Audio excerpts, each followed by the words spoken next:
for one, am grateful, Mrs. Bush, that they are finally bringing civilization to this savage land. I could not agree with you more, my dear. My daddy settled this land, and I know he'll be looking down on us, pleased at how we help the natives. Yes, they've lost their land, but they've gained access to heaven.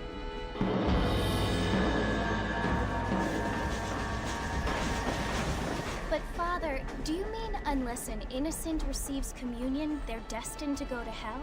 It hardly seems fair. What I mean to say, Jenny, is that there is a great deal of difference between an innocent and a savage. I never thought of it that way. Yes, they lived like animals, but they're happier now.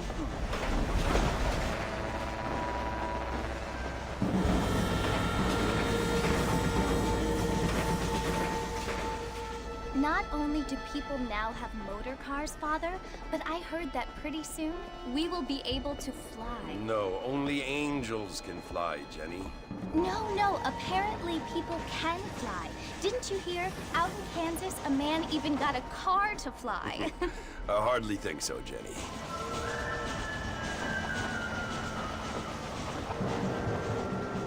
Apparently, Mr. Johns wants to run for governor, which is why he's so concerned with cleaning up the state. Nate Johns. Yes. His family is nothing but hillbilly trash that came here after the war. I don't want to be judgmental, but this state should not be ruled by such a disgusting family. A family without class. Apparently. The Johns family have made a lot of money, and he has a lot of friends in politics. Mrs. Bush, money isn't everything. There are many things that money cannot buy. It seems that money can buy voters, though.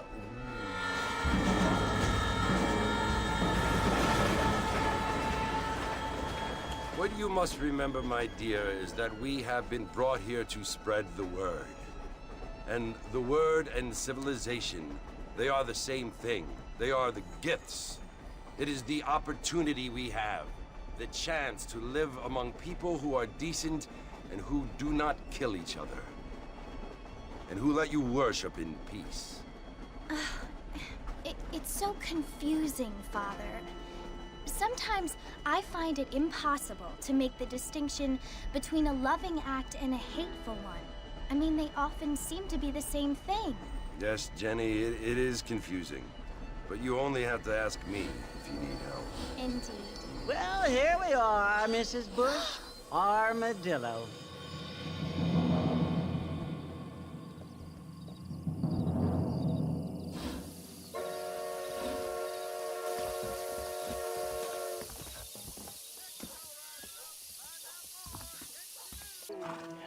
Listen, mister.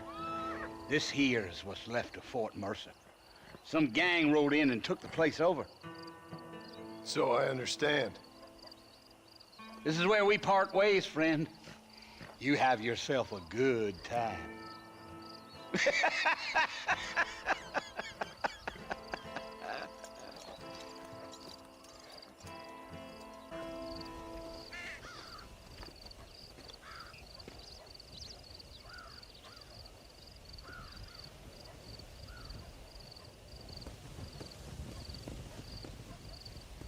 Bill!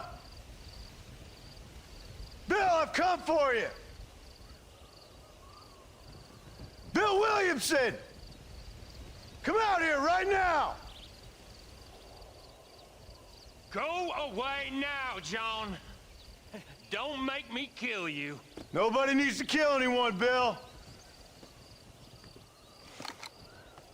You must think I was born yesterday.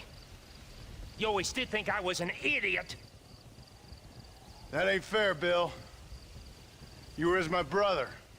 I've come to try to save you. Oh. Do I look like I need saving? Bill, please. They want to kill us all. I can help you. Well, you never tried to save me before. You only seemed to save yourself. Bill, I implore you, think about this. You implore me? You implore me? You always were one for fancy words. Oh. Well, things are different now, John. Now I'm in charge! No more Dutch! And no more you. Implored. I implores you to go back and tell them to send someone just a little bit more impressive next time. Well? Oh. Poor John.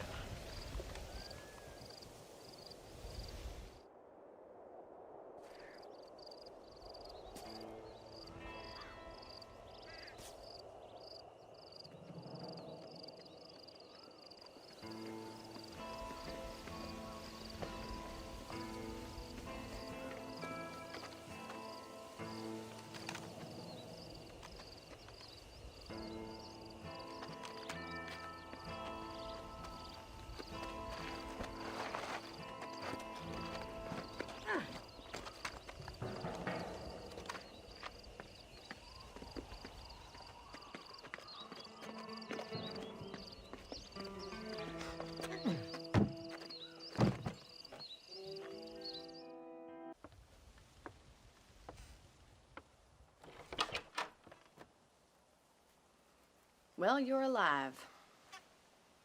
So it would seem. So, how do you feel? I don't know the polite word for it. I do. Stupid is the word we use around here.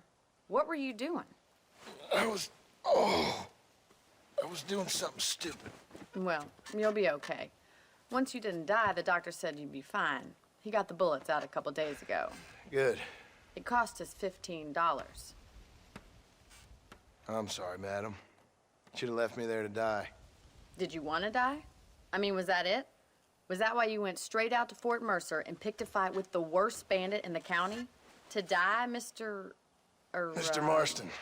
John Marston. Bonnie MacFarlane. Miss Bonnie MacFarlane. Well, you may be right, Miss MacFarlane. I don't know. Huh. So what were you doing? Was trying to give Mr. Williamson a chance. For old time's sake. You know Bill Williamson? Knew him. Long time ago. Well, what was he like? Dumb. Just like you. Thank you, miss. See my hat? I have. And, what will you do now? Now I'm gonna take my time and go after him the less kind way. Well, that sounds very fun, Mr. Marston. Quite heroic, just like in those penny dreadfuls my brother used to read. Meanwhile, if you'll excuse me, I've got a ranch to run. Of course, if you're feeling better, why not take a ride with me later? Help me patrol the perimeter. You can earn back some of that money we wasted on doctor's bills. Of course. And thank you for saving my life, I mean.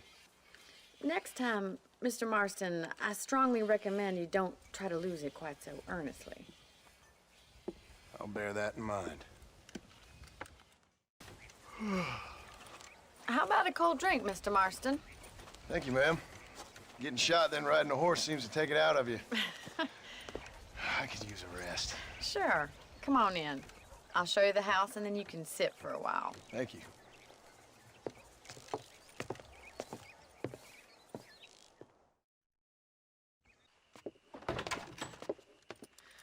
Oh, Mr. Marston. How are you doing today? I'm well, Miss MacFarlane. Thank you. How are you? Well, I'm fine. Thank you. So, how are your ribs? Fine. A little sore, but apart from a couple extra scars, it'll be as nothing happened. Good.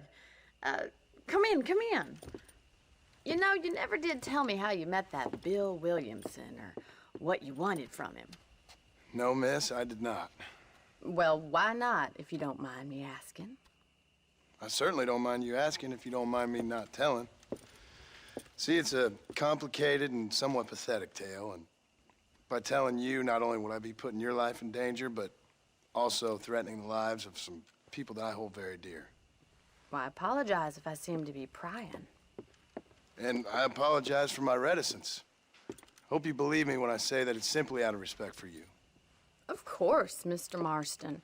I understand that a city dweller such as yourself likes to have some exotic secrets, so us country folk are impressed. I'm no city man, miss. Yeah, but I saw you get on the train at Blackwater. You with those gentlemen in bowler hats? I'm still no city man. But I'll bet you can't ride, Mr. Marston. I hate to take money from a lady, miss. Oh, you won't be. I'll race you right now. If it makes you happy. We'll see.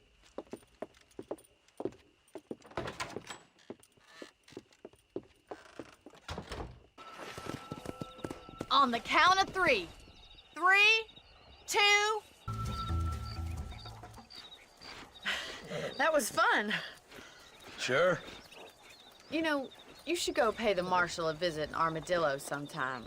I'm sure he could help you deal with that nice Mr. Williamson. Yeah, I might just do that, Miss MacFarlane. You do whatever you think's best, Mr. Marston. Ah, Mr. Marston, how are you? Good, Miss MacFarlane. How are you? I'm well. Would you mind riding with me to Armadillo? I've got to get some supplies and I could do with the company. Of course. You can take the reins. It wouldn't do for a terrifying bounty hunter such as yourself to be seen driven around by a woman.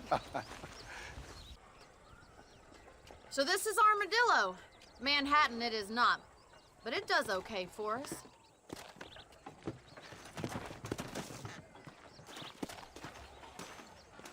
Most important thing for you right now is getting yourself into Dr. Johnson's office to purchase some medicine.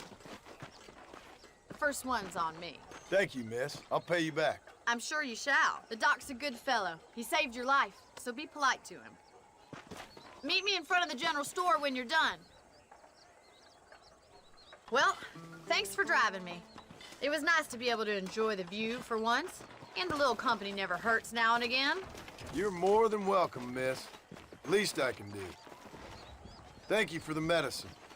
Why don't you have a look around Armadillo? You can always take a stagecoach back to the ranch later. I might just do that. Travel safely, miss. Try not to get yourself shot. I won't be around to save you this time.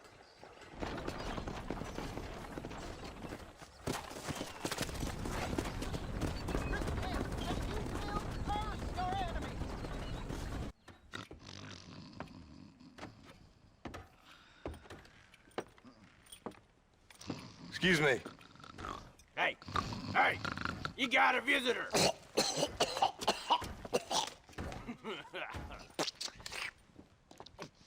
Shut up, you!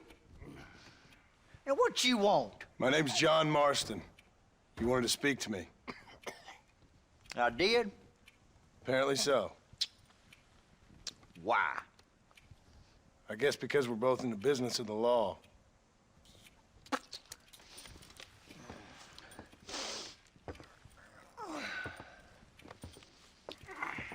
You that fella from the train company? No, I'm from Fort Mercer. Fort Mercer? You them, one of them Williamson boys. Calm down. Go on, shoot him, mister. Shoot him. Come on, what, you getting keep with me, boy? What's going on here? I got me one of them Williamson boys. I got me one of them idiots who give marshals a bad name. Jonah, put your gun down.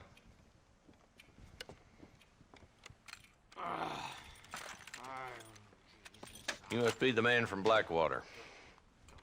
Yes, sir. Listen, that dog ain't too bright, but he seems loyal. Jonah, get out of here for a minute. Yes, sir, Mr. Johnson, sir. And you. Oh, I done seen enough of your hide around here, friend. I think there's some school children down the way you can go and frighten. Oh, hardy fucking har. Dickhead. What are you doing here, Mr. Marston? Apart from frightening my deputies.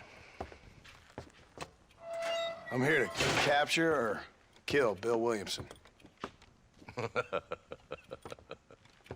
Okay. Can you help me? He's outside my jurisdiction. He's in the next county. Of course, Bill Williamson and his boys have tended to keep themselves away from my town. So you're happy to have him out there? Well, I ain't happy, but I also ain't suicidal. My job is to keep this town safe, not clean up all of these 3 counties. It's hard enough around here. You know, I hear you speak, and suddenly I'm reminded of how some of the people I respected most in my life had a problem with authority. What's wrong with you? Well, I'm sure you and your fine friends have enjoyed spending your time running around pursuing noble causes. My cause is to keep this town from turning into a living hell for the folks who live here. Whole world has problems, mister, and I'm here doing what I can. Why? What's happening? Right now, I got the railway, the people who pay my salary, trying to get me to turn a blind eye to them burning down settlements up there. I got a bunch of cattle rustlers out near Boggs Canyon needs shutting down. Not forgetting the gang that keeps murdering homesteaders out in the back country. And I got a bunch of hoods over in the saloon, drunk, threatening to shoot up the whole town. That's all I got today. But it's early yet. Give me a couple more days. There'll be more. All right, tell you what.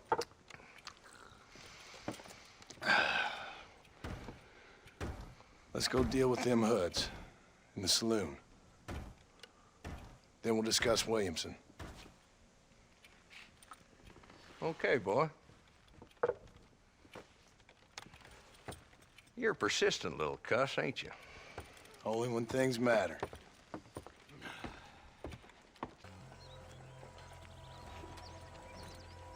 There's the dumb rat bastard now.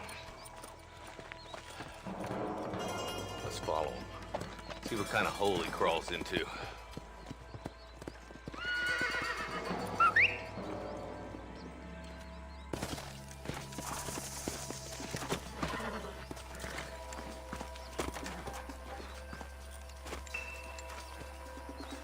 Looks like we got company, boys. Damn. Take cover. We'll work our way up this hill. Not a bad shot, Mr. Marston. Why don't you check in with me next time you're in town? I don't want to be no policeman, Marshal. Nor did I, my friend. I can promise you that. I'll see you soon, Mr. Marston. Yeah. Oh, there. Hello? Hello? Is Armadillo 731? What is it with these things? Hello? It's a new line. Hello? Hello? Sounds fun. What's happening? I have no idea. Yeah, if it's important, they'll send someone down like they did with you. Suddenly, the world is full of theys. Yeah. I remember when we first got here. We used to consider people from Dade County to be exotic. Now guys can get here from the Midwest, and they can do it in 6 days. Things have changed. They've gotten away from me. Hello? I don't understand it no more, boy. Honest to goodness. I'm not sure I do. Marshal! Marshal! Marshal! I just been up in the canyon, spying like you said. I think I seen me a couple of them rustlers. I think it was the Ballard twins and a couple of Mexicans. They up there right now? Well, it was a group of 4 men rounding up Mr. Gulch's livestock, and none of them looked like any of Gulch's hands, so yes, sir, right now. That sarcasm's most unbecoming, Eli. It's gonna hold you back in life, even worse than your lazy eye. All right, let's go. You ride with us again, Marston? Will you help me? I will try. It'd be my pleasure.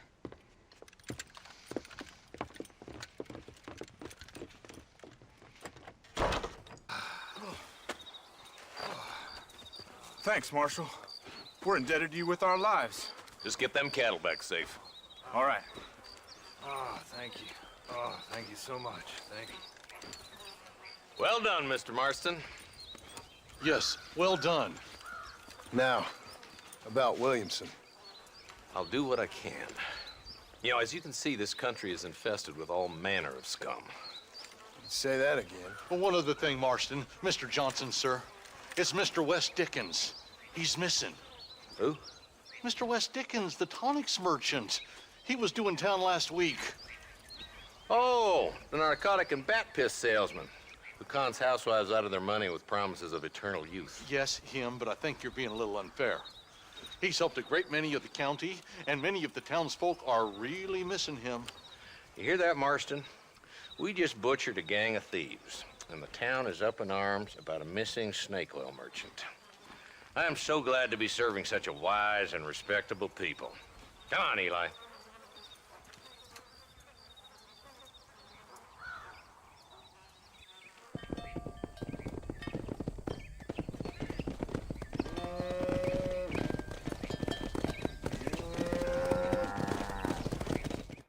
Mr. Marston, I've been hearing about your plans.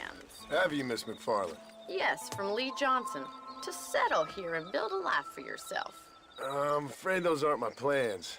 See, I already have a life. Well, I had one, and I'm trying to reclaim it. Or maybe what you could say is I had two, and I'm trying to end one of them so the other can survive. You do so love to talk in riddles, Mr. Marston. Do you do that, I wonder, as a substitute for having anything interesting to say? Probably, Miss MacFarlane. Oh, call me Bonnie, you fool. Call me Bonnie. Miss MacFarlane, I'm married. I have a son. I had a daughter, but she died. Years before that, I rode in a gang. We robbed banks, trains, held people ransom. We killed people we didn't like. Bill Williamson was in that gang. Now, if I don't capture my former brother in arms, great harm will befall my family. Now, I don't suppose any of this is very interesting to you, but I hope it explains why I wasn't so eager to talk about it. No, I do understand. I had no idea. You poor man. Even in this new country, memories don't really fade. My father was an illiterate Scot born on the boat into New York. He never saw his homeland, but to hear him talk about it, you'd imagine he only ever ate haggis and wore a kilt. And he hated the English for what they had done to his great-grandparents that he'd never met. People don't forget. Nothing gets forgiven. That's true, especially when it comes to money. And you know, even now, after all his labors, my father's debts are still terrible. I worry every day about us losing the ranch. It would kill him. My father died when I was 8 years old. His eyes were, well, let's just say he was blinded in a bar fight south of Chicago. My mother died during childbirth. She was a prostitute, and he was her, well, I don't know what he was. So I was sent off to an orphanage and ran away and fell in with a gang. My word. What a difficult life you've lived. The leader of the gang taught me how to read, taught me how to see all that was good in the world. He was a great man in a way. But you killed people. Sure. And I've suffered for it. And that's the life I left, or tried to leave.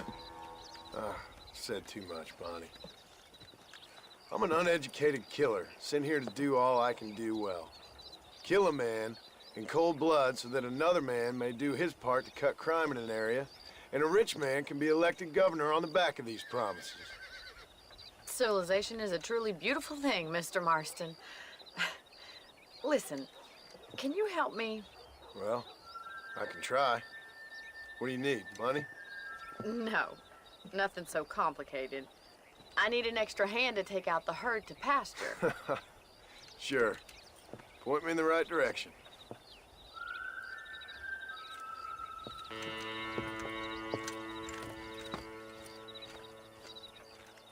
Well, hello, Mr. Marston. How are you? Fine, thank you. How are you? I'm fine, thank you. Did you meet my father? John Marston, this is my father, Drew MacFarlane. Pleasure to meet you, Mr. Marston. Please. So, my daughter informs me that you're here on some secret mission to remove some undesirables from the county. Something like that. I'm grateful for the hospitality, sir. Well, you know, we've lived here for 30 years now. Came here from the east. The land had never been settled. For 10 years, we fought the Indians. Tough men. Then we had outlaws, and we had drought, and we had smallpox, terrible winters, cholera. I buried more of my children than I raised. Sorry to hear that, sir. I've seen strong men wither and die under that unforgiving sun. That whole herds of cattle take sick and die. But I've never once doubted my life here. No, sir.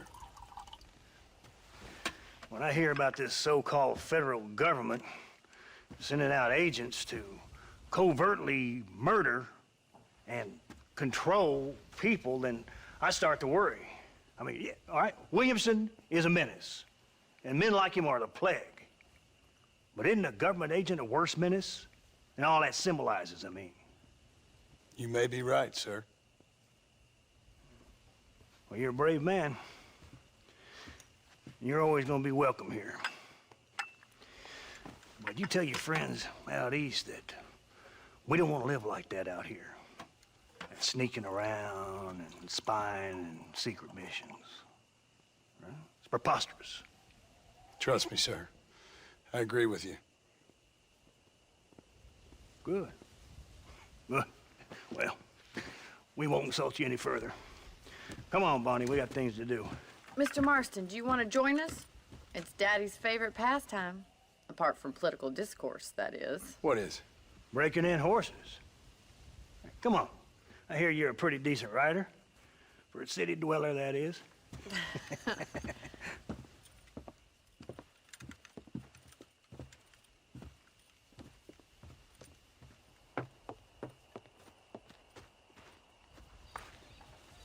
You're gonna need this, Mr. Marston.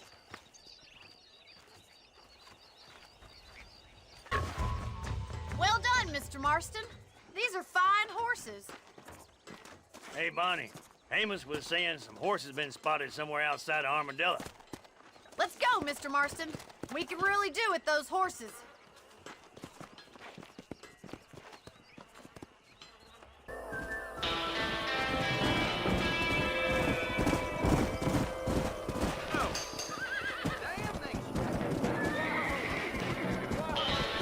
Looks like we got the lot of them. What magnificent animals they are. Hey, the stallion's getting away! Chase him down and bring him back. Thanks for your help today, Mr. Marston. We got some fine horses. You know, why don't you keep that stallion as your own, as a thank you from all of us? Thank you, ma'am. He's a fine animal.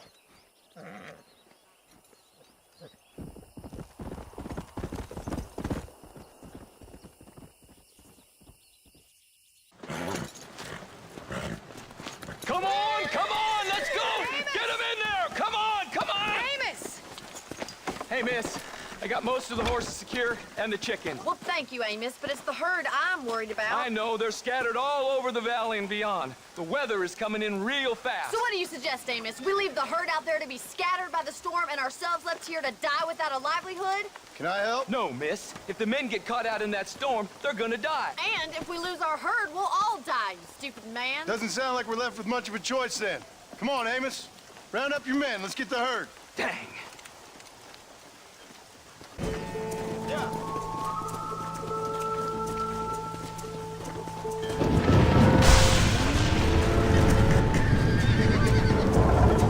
They're spooked! We have to stop the stampeding!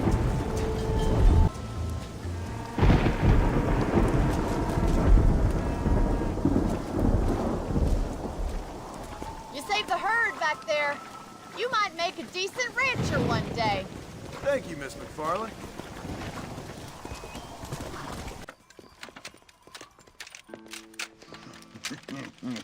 Ah, since you're here, you want to make yourself useful? Not particularly. Listen, son, I know you got a mission, but right now I need another gun. Why? What's happening? You had this problem for months with this group of bandits who were getting drunk and murdering settlers. Last night they went to a big place up near Ridgewood. They burnt the place down, killed the men, burning most of them alive, and raped the women. Women folk then got their throats slit. One of them survived and walked in here this morning. Anyway, we got a posse gathering up near Ridgewood. Will you ride with us? All right. Thank you, John Marston. It's gonna be a bloody job. Huh. I don't think I know any other kind, sir.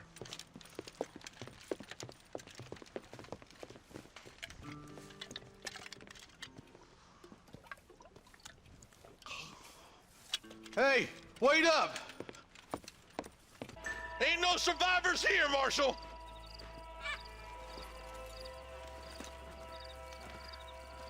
Man, this don't look too good. Somebody was so busy killing people, they went and dropped their gun.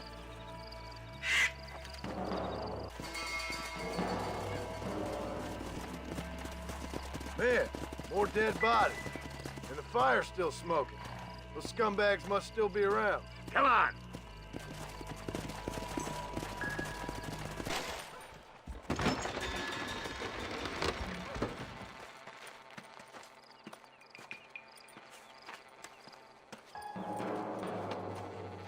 Holy sweet mother of mercy.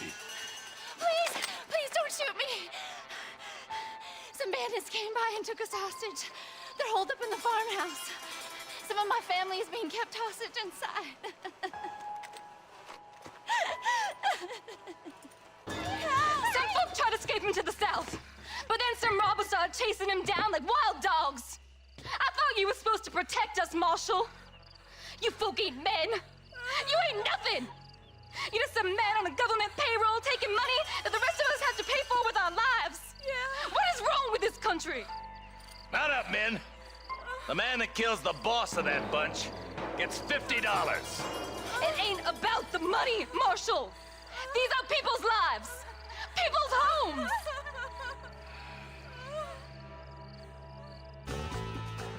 You just walk away now, John.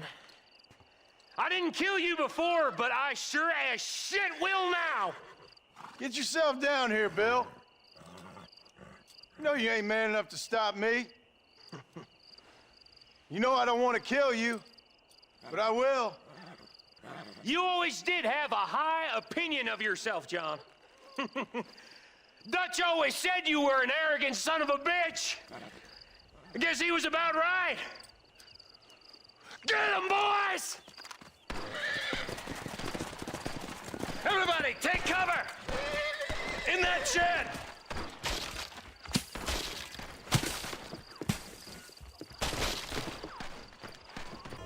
Hey, look what I got here. There's something that you're still breathing. Come here, boy. Come on, Bessie. Give. Oh.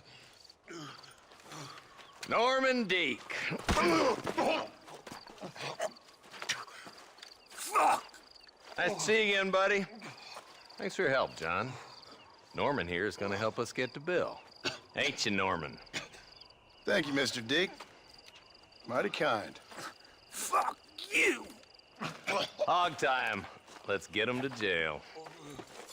I can tell you with no uncertainty that miracle cures are no laughing matter. I bid you good day, sir. Oh, Mr. Marston, good to see you. How have you been keeping? I'm well, Mr. Mr. West Dickens. Nigel West Dickens of East Cheap, London, New Waverly, New York, and Armadillo, New Austin. At your service. At my service. At everyone's service. At the service of science, of knowledge, of life. How are your wounds? Much, much better. But then they would be. Would be? I know a cure for all ailments, Mr. Marston. Ah, I'm sure you do. And I'm sure for just $2 an ounce, I could live forever. Oh, but for you, sir, I do a bulk discount rate of $1.95 an ounce, as long as you buy 100 ounces or more. That's a lot of immortality. Give it up, old man.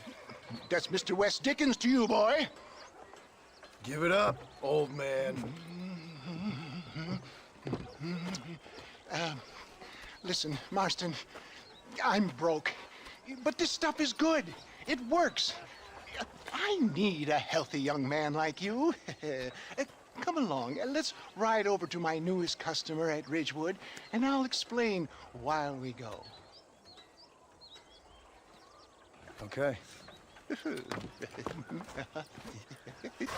You hop out here, John. Follow me in on foot. See you shortly, and remember, showmanship. Friends, hard-working souls of Cholla Springs, gather round, gather round. Do you suffer from rheumatism, lumbago, acute chronic sciatic, neurologic, or inflammatory pain? Well, I represent the only company that makes the genuine article that cures headaches, neuralgia, earache, toothaches, backache, swelling, sprains, sore chests, swelling of the throats, contracted cords and muscles, anxieties and ravaged nerves, stiff joints, wrenches, dislocations, cuts and bruises, and it adds vitality and vigor to the healthy man. But can you prove it, old man? Oh, I'm sure there's some customer here who could prove the qualities of it by taking a drink right now. You, sir, come up here. Step right up. That's the spirit. Ladies and gentlemen, pay close attention. This poor, wretched volunteer, entirely unknown to me, will demonstrate the effects of Dr. West Dickens' own patent tonic. Be you a cowpoke or athlete, this miraculous elixir developed with the wisdom of the East keeps the muscles supple and relaxes the cords. It loosens the joints and gives a feeling of youth and vigor to the whole system. Not possible, I hear you say. Well, doubt no longer. Faith can move mountains, but I ask not for faith. I am a man of science, and today science will be vindicated. Your eyesight has greatly improved. Is that not so, friend? If you say so. That's right, it is. You heard him. What a good sport you are, sir. Now, gaze over yonder at that porch. If you squint, you may just be able to make out the skull that's hanging there. Go ahead, friend.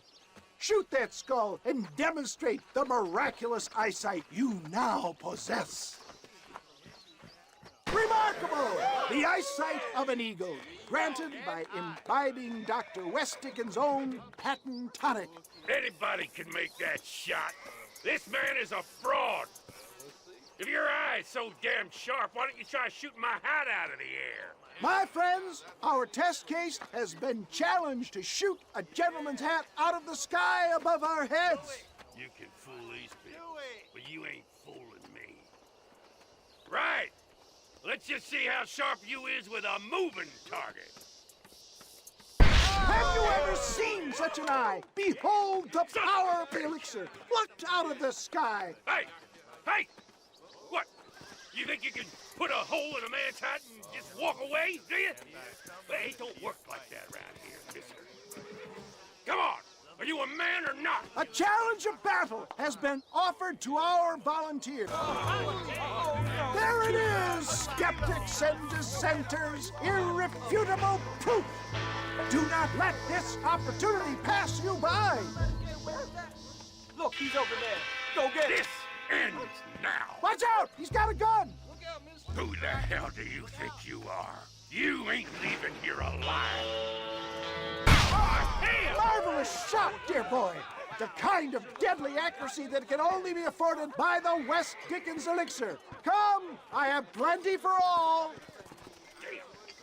You'll be fine. Get out of my way. Hey, where are you going? I want a bottle. Get me a bottle, please. One of them right here. Well, no harm in trying one bottle, I suppose. Well, I think that went kind of well, don't you? I'm just glad that my normal job involves either chasing after cattle or murderers. Not the likes of you, mister. Don't be like that. Now, if you'll excuse me, I'd like to say my goodbyes, head on back to the real world. Wait, sir. I've been thinking about your predicament, and I think I may have an idea. I've been thinking I could be your cunning Odysseus. Beware of the Greeks burying gifts, sir. Williamson had better beware. We will make them into Trojans. I don't rightly get you. I want you to go and see my old friend, Seth. He can come across as a little curious, but I'm sure you two will get on. He's most often found at Coots Chapel. He's very devout. Why see him? Because between him and me, we can get those gates to open for you, and you can walk right in, just like in Homer's great Trojan yarn! I don't have a clue. All right, but it's got to be something to do with that government boy. We'll talk to him, find out what he knows. Fucking is. Where is she, Marston? Who? Who? My daughter, you fucking scum! Where's Bonnie? I don't know. I haven't seen her since after the fire. Why? Why? Because she hadn't been seen since yesterday afternoon. I don't think I can cope. If I lose another child... Now, Drew, nobody's lost anything yet. I'm sure she's fine. Oh, Mr. Marshal! Mr. Marshal! Come out, wherever you are! Who the hell's that? Hey, buddy! That be your next fucking mayor. Even better. Good day, Mr. MacFarlane. Get down from that horse, boy, or I'll shoot. I wouldn't recommend that, mister. Not if Drew MacFarlane wants to see his Bonnie back in one piece. Hey, Mr. MacFarlane! This is a nice girl you got there. Get out from there. You know, part of me's got to thinking I should just marry her myself. Give her a baby and that. What do you want? That's better. I want Norman Deek. I want him set free. Then you'll get your daughter back, mister. We don't do deals with outlaws, boy. Yeah, you do. Let's not waste each other's time pretending otherwise. Oh, government themselves ain't much more than a bunch of crooks. This is the land of opportunity, mister. And I'm giving you the opportunity to get your daughter back before 15 friends of mine take out all their anger and their loneliness on her. Where the hell is she? Where is she, boy? Bring Deke up to Tumbleweed in a couple hours. And don't get no funny ideas, or I will slit that horse throat myself. You boys have a pleasant afternoon. Yeah! What do we do? We do as he says. You and me, Marshal. Mr. MacFarlane, I'll get you your daughter back. I owe her that. Please do.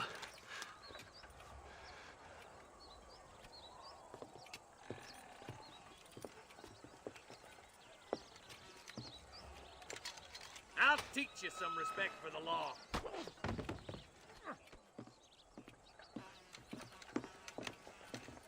Hurry up, boy. Let's go. Quick as you can, deputy. Make sure he's tied on good. Stay with me, Marston. I won't let anything happen to her, sir. Easy there. John, you'll be exchanging the prisoner for Bonnie in the middle of town. Keep your eyes open.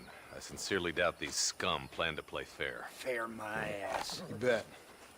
Besides, Norm here's gonna be my shield, ain't you, Norm? It'd be my pleasure.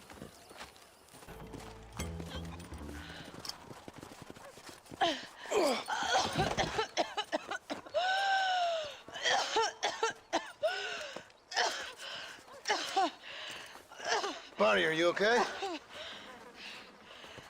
I'm fine now, Mr. Marston. Thank you. Thank you. What the hell took you so long, you stupid man? Well, you weren't exactly helping me. If you think I'm gonna lower myself by making a joke about being all tied up, you got another thing coming. Come on.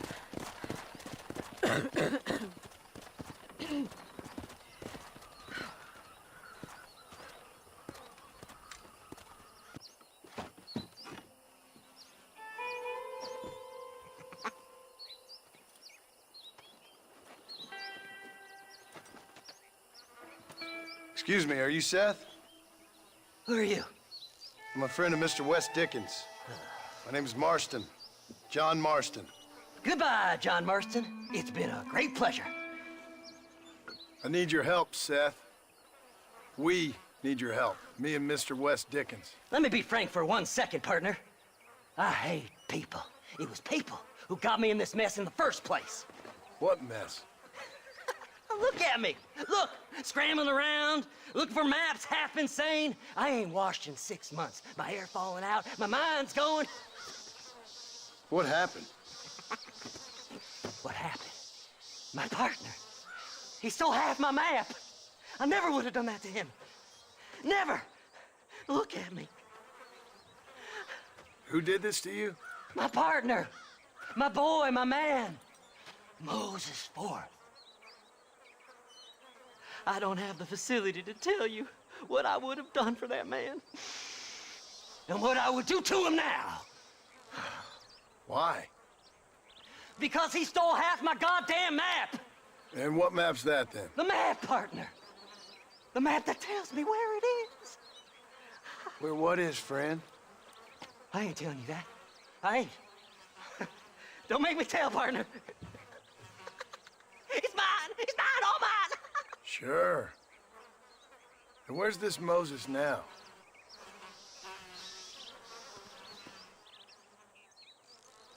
He's at Benedict Point. The law got him for exhuming. Some people, they feel differently. Not Moses. Him and me are the same. The self-same. Well, come on, Seth. Let's go see Moses, get you your map back.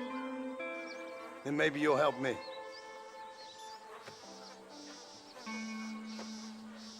All right, partner. Let's go.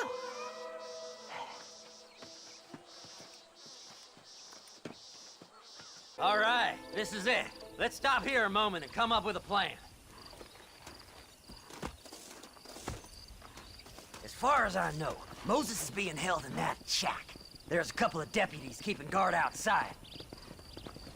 Can you distract him so I can sneak in for a quick parlay with that son of a bitch? I'm sure I can think of something.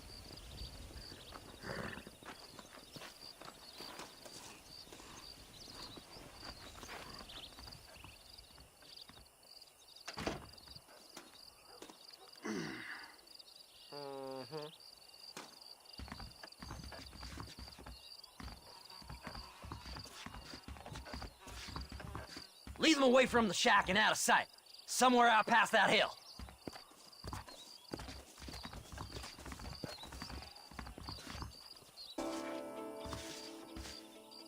Good job getting rid of them clowns. Now keep an eye out in case they come back. Moses? Oh, Moses! You got a visitor! Oh my God, Seth. They arrested me. It weren't my fault. Ah! Get the hell away from me! Get that slippery bastard! I need him alive, though! Moses, you son of a bitch! Where's my damn map? Damn you, Seth! Damn you, Seth! You've always been a twisty little freak. I ain't telling you shit. Ah! Then I'm gonna cut you up, piece by piece. Till you find your tongue. Friend, this man's gone crazy in the sun. I suggest you take my advice and start talking. Shut up, Marston! I want to cut into a bona fide man's flesh. Ain't never cut into a live one before. Oddfellows Rest. It's in Oddfellows Rest. Get away from me once and for all.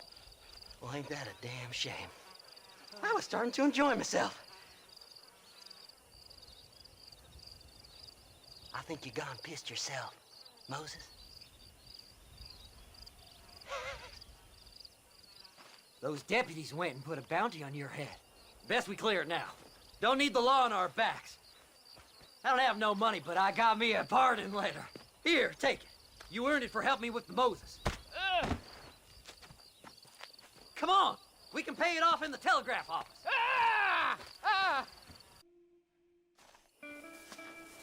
So, mister, thanks for your help. Don't worry yourself with thanks, Seth. Just help me when I come asking. No problem, mister. Seth. Hey, John. Hey, partner. Get what you need? Ready to help me? Not quite. Not quite ready. You see, I wasted a bunch of time looking for that last bit of map.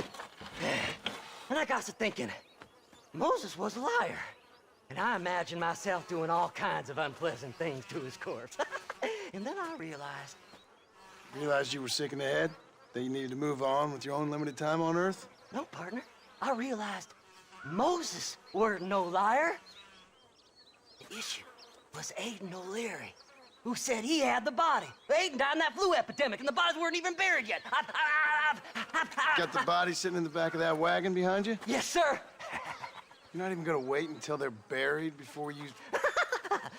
Well, they don't care, do you, boys? Honest folk off to a better place. Apart from that Aiden O'Leary fella, I never liked him. They say he laid with his sister. I don't like women, partner.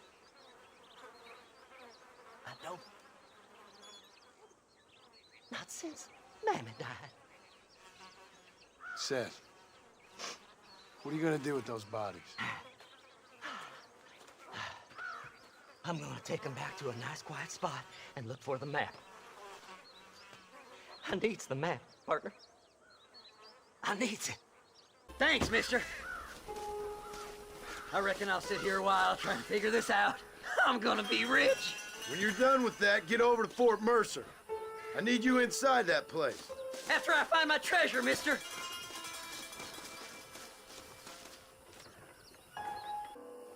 Oh, it's like that, is it? Huh? Not talking to Seth today? Oh, the old silent treatment. Oh, whoa, hoo-hoo. That's quite a stimulus. Hey, Seth. Seth, come back here. Oh, hey, partner. I was just looking for you. Looking for me? What? Over there? How you doing? I'm good. Well, see you later, partner. Where you going, partner? Nowhere. Okay. Nowhere wouldn't happen to be where that thing you're looking for is kept, would it? No, sir. No, sir. Come on, partner. Okay, I was just fooling. Partner, you know, the thought of that treasure does funny things to me. Yahoo! Finally, I see the light at the end of this very long, long tunnel. Seth's gonna be rich after all these years. It's silk sheets and Parisian whores from now on, mister.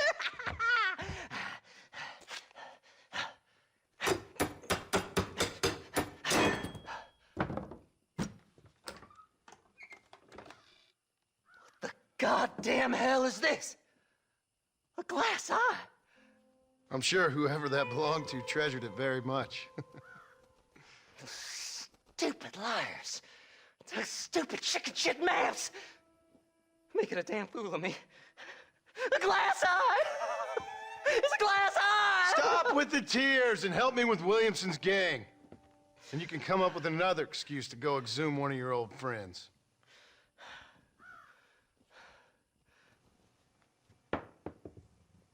Hunting dead man's treasure ain't done me no favors.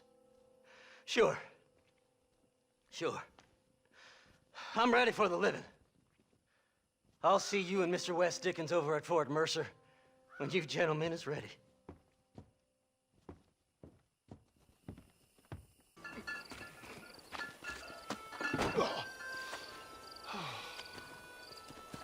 Oh, Mr. Marston. How are you, sir? I'm all right. I met up with your friend, Seth. Oh, Seth of the Dead. Yes, interesting fellow. You don't meet many men these days with the moral fortitude to cut straight to the chase like that, do you? Thankfully not, Mr. West Dickens.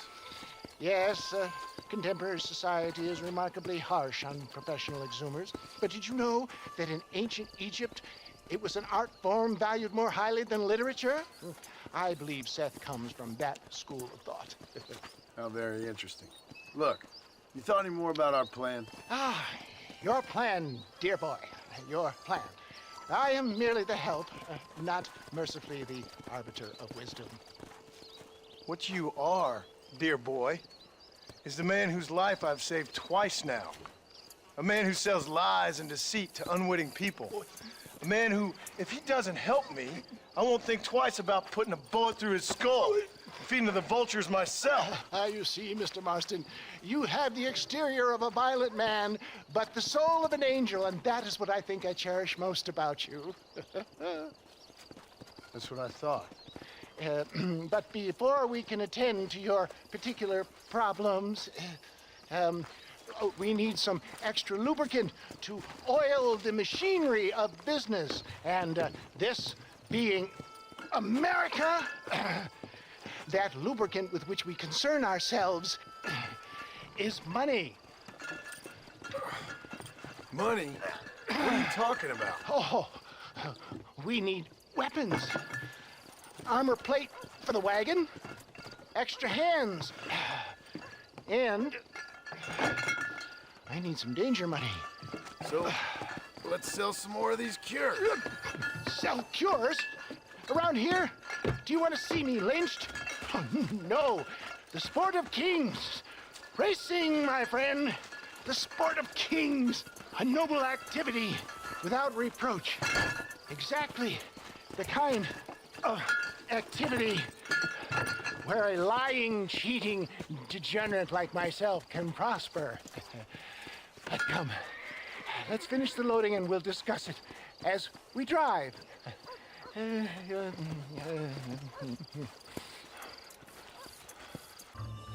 Well done, sir. Well done. Having you as a ringer has netted us a fine profit.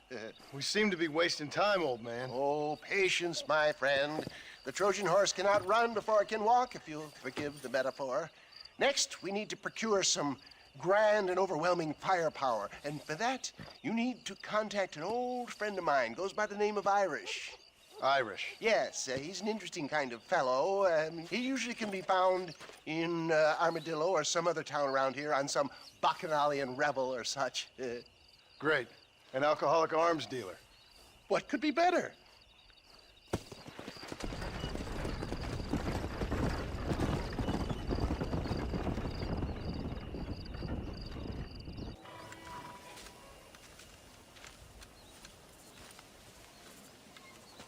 Mr. Marston, sir, John Marston. Mr. Marston, don't be so childish. Come on, sir, I implore you.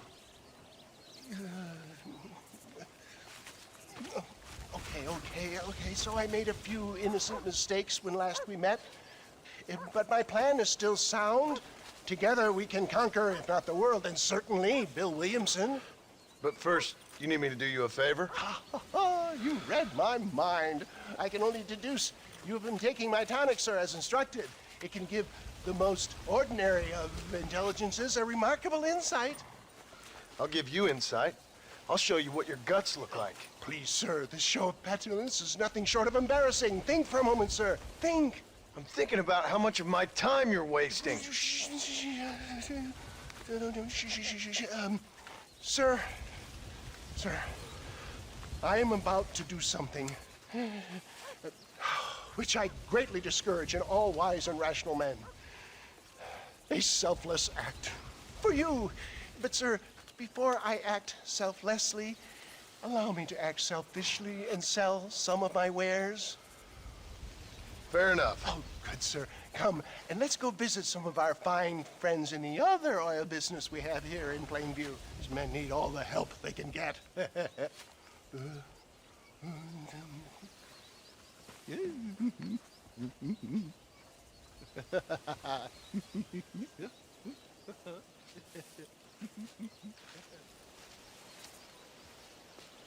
Friends, hardworking souls of Plainview, do you suffer from rheumatism, lumbago, acute chronic sciatic, neurologic, or inflammatory pain? Well, I represent represent the only company that makes the genuine article which cures headache, neuralgia, toothache, earache, backache. Well, this man is a fucking charlatan. He just got done swindling us down at Cho Springs with this song and dance. I say we tar and feather him right now. I say we shoot the bastard. I think it's time we take our business elsewhere. I apologize if science is not your forte. Good day, one and all.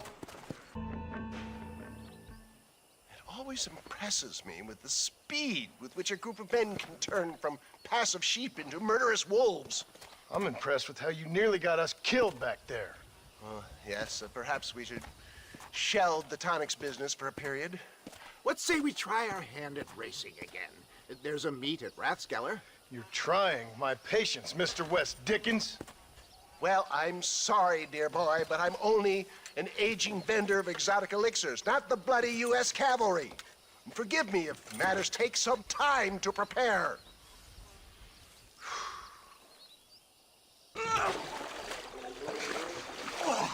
Yes, boyo, you messed up properly this time, didn't you? You little paddy bastard. You thieving McCunt. You got it all wrong, Welsh. All wrong. It was French, I promise. He said he was going to rip you off.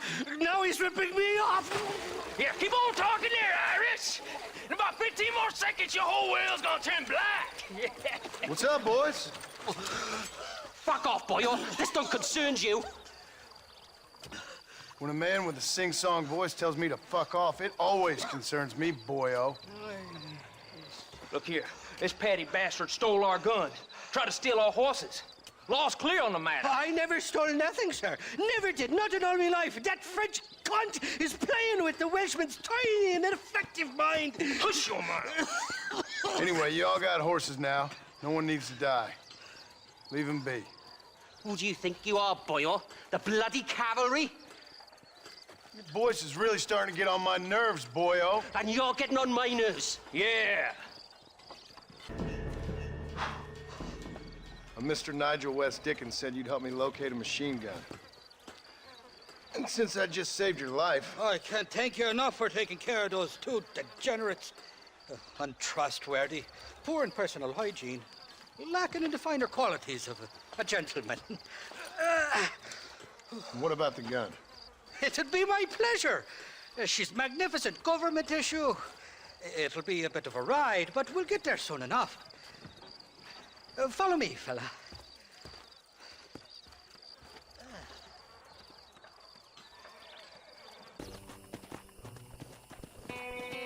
You can make quick work of those fellas if they give you trouble.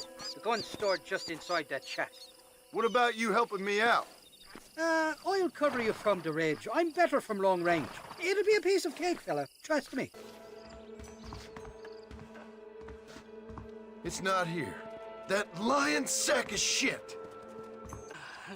Mighty fine corset you got there, young lady. I got you. Let hungry. Irish. Honey. Tied and drink. Where are you? Oh, who do you want? I see you. Get away from me. Right here. Where's that machine gun, Irish? Oh, Mr. Marston. I found you one. Found us one, Irish. We're in this together. You, me, and an assault on Fort Mercer. I'm the guy that saved you from getting killed back there, and who you owe your life to, remember? Not really. Happens to me all the time. You don't want it to happen to you again, do you, Irish? No, friend. I wants to buy you a drink. I wants to tell you how much you means to me, how special you is. And I want to tell you that if you don't produce a Gatling gun within the hour, you'll wish you'd been killed back there. It's the whiskey, sir. It gives me the memory of a newborn babe, as innocent as can be.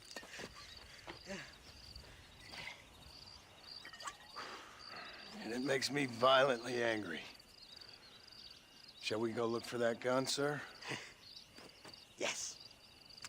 Let's do that.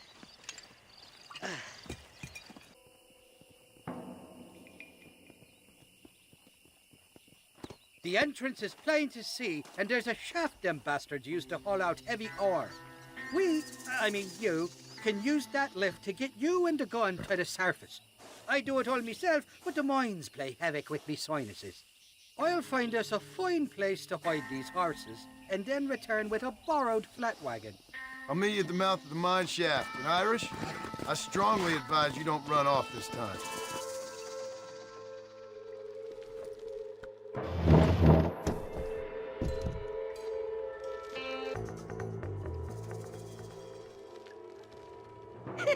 I thought I'd be looking at your corpse being hauled up this lift. Load up and I'll engage the gears.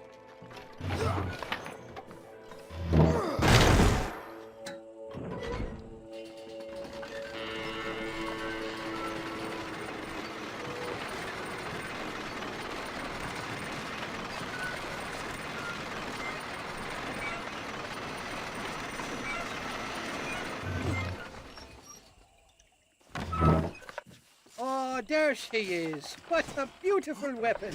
God's own gun. Ain't that the truth? I got us a borrowed flathead parked down below. Let's go! A short wee ride now, and we'll have this executive peacemaker delivered to old West Dickens.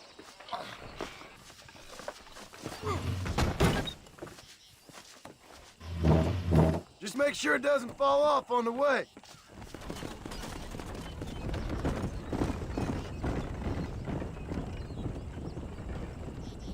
Up, sister. Put them up. Irish, what are you doing? Who the hell are you? Give me that. I'm your old friend Amnesia. Oh, good. Blimey. I've come to tell you, if you ever pretend to forget my name or your debt to me again, I'll make sure you reach heaven before these two ladies. Now get down there. Oh, Mr. Marston. How are you? Ashamed. Ashamed to know you. What the hell's wrong with you, robbing these gentlewomen and ladies of the Lord? I thought they was doxies. Ladies, I'm sorry about this man. He's unfortunately lost his mind to the demon drink. At least I hope he has, and he wasn't this stupid all along. So, please excuse us.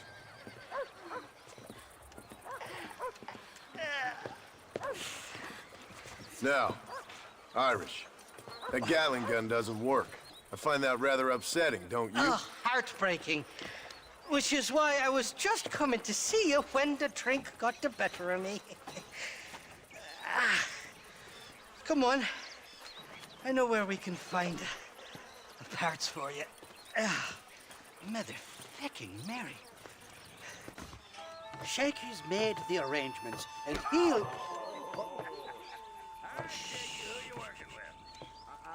Oh, shite.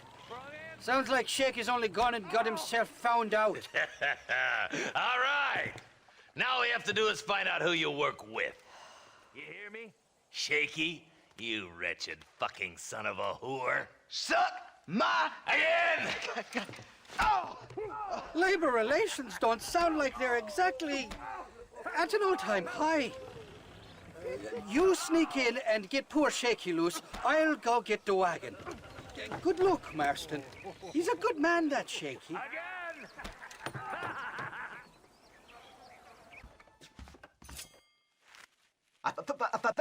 Thank you for your kindness, mister.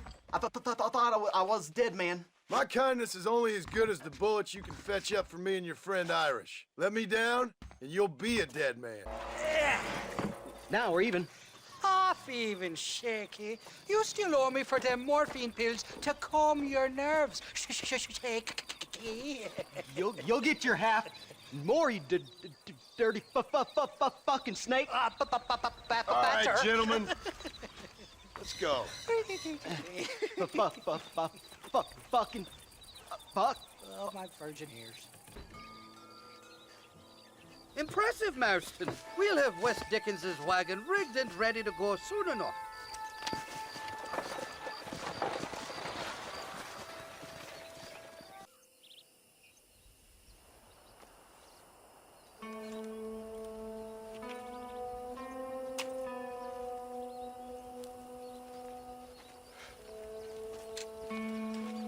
John? Marshal? Gentlemen!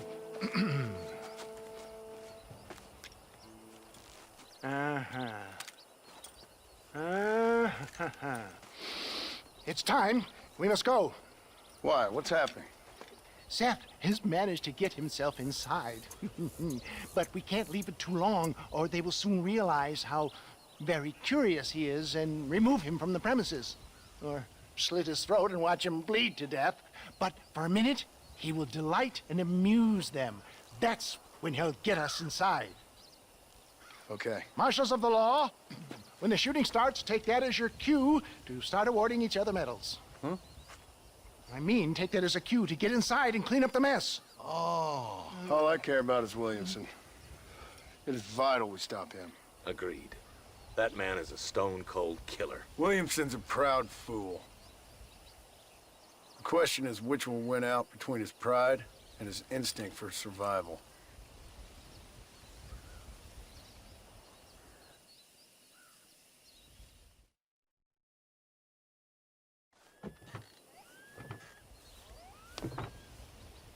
Ensconce yourself in the back of my wagon, John, so that we can make our grand entrance.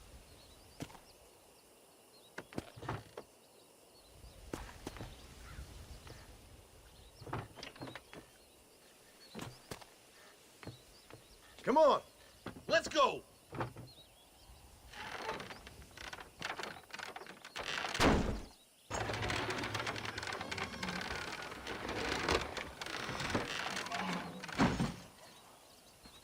Hey there! Come on in! Come on in! Welcome to my humble abode! Come on! Yeah! Greetings, my good men. What would you say if I said immortality was at hand? What would you say if I told you I could teach you to fly? What would you say if I told you I could turn a man into a beautiful woman? Impossible, yes, once, but no more. Gentlemen, I bring you wisdom from the East. I have here in this wagon some of the finest goods, the best medicines, and the newest inventions available for you and your families. Exotic trinkets from the far reaches of the earth, elixirs that give vigor and strength. And for you men of physical skill and athletic physique, this miraculous elixir can keep the muscles supple and relax the cords. It loosens the joints and gives a feeling of vigor and freshness to the whole system. Why, some men have reported to me that after drinking it for 1 month, they can chew through steel. What the hell? It's a trap! Yeah! This should do the trick.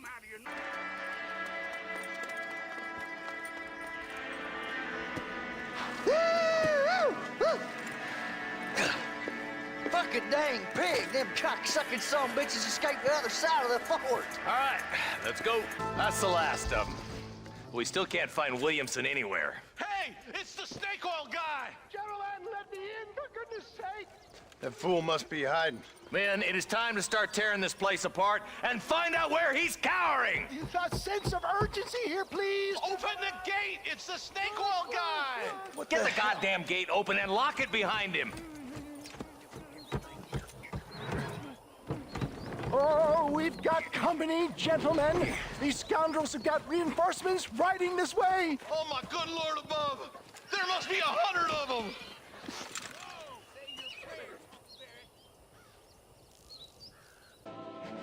Bill ain't here. We looked everywhere. Hold on! Oh, darn, I've missed it. Mr. Marston, we got a live one. He says, Bill's already run off to Mexico yesterday morning. You'll never get him. Javier Escuella. He's gone to see Javier Escuella. That should make things interesting. Where in Mexico? How should I know? Oh! Where in Mexico, you little shit? Someplace near Chuparosa, I think he said. That's bandit country. Chupa feckin' Rosa! Oh, I'll take you there, John. I'm real popular down there. You just meet me at the ferry. I've got lots of friends down south. I'll see you at the ferry, Irish. I'll just get me things. I'm sorry about this, John. I guess you'll be heading to Mexico? So it would seem. How is it down there? Wonderful. A sweet, peace-loving people with the love of social justice. May you always find coin in your pocket. It's been a pleasure spending time with you, boy. You too, Mr. West Dickens. Marshal? All right, boys. That's enough.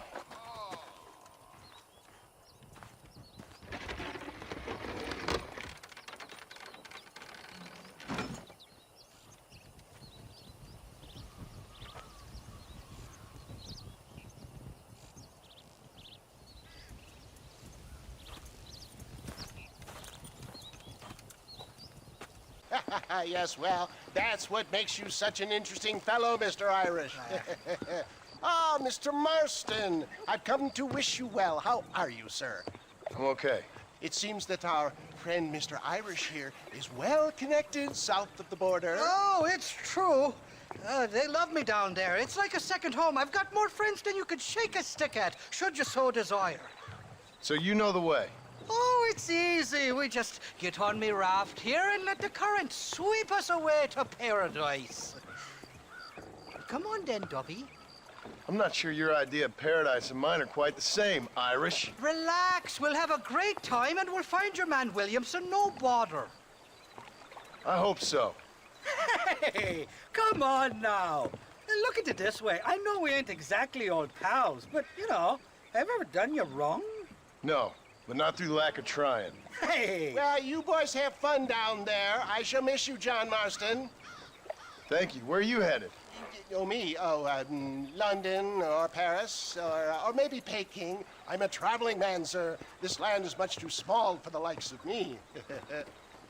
Well, try not to get yourself killed. Oh, well, yes, we men of science are not a very loved bunch in this land of myth and superstition. I'm off to the civilized world where men like myself are revered and given medals. Ha! Have fun. The same to you, sir. The same to you.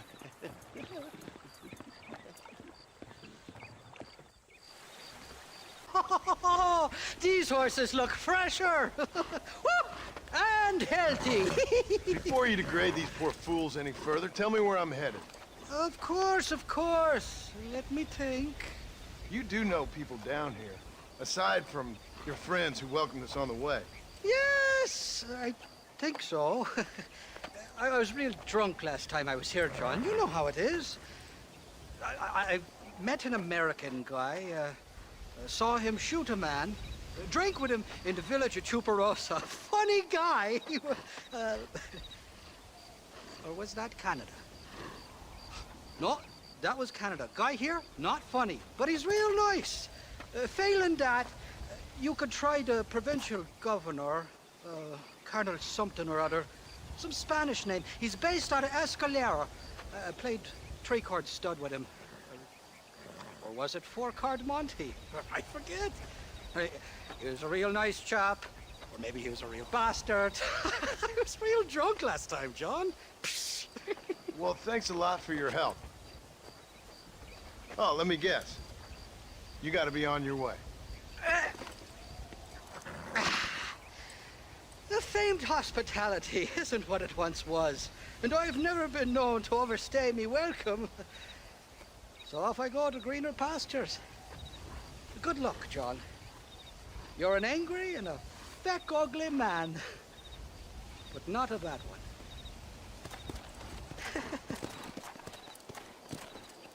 ¿Qué pasó con el otro? No interrumpas, pendejo, la dejé en la casa. Y les digo, de aquí para acá, chingan a su madre. Cállese, güey. Y de aquí para acá, pendejos.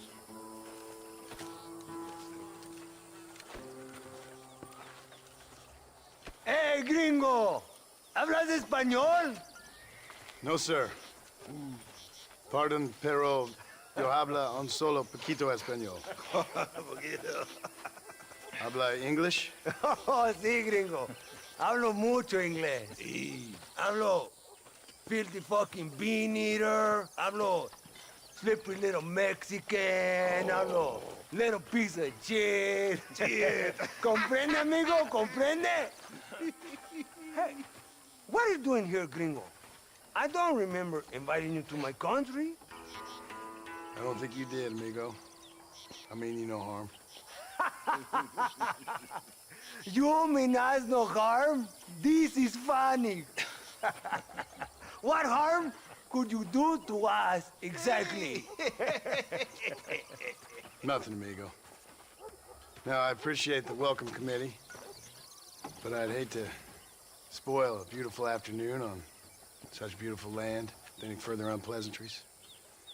Now, if you'll excuse me. Hold it, gringo. I think you're forgetting something. A little taxation. I have a large family. Very big. I too have a family friend. So that we may see our families again, I suggest we part ways amicably.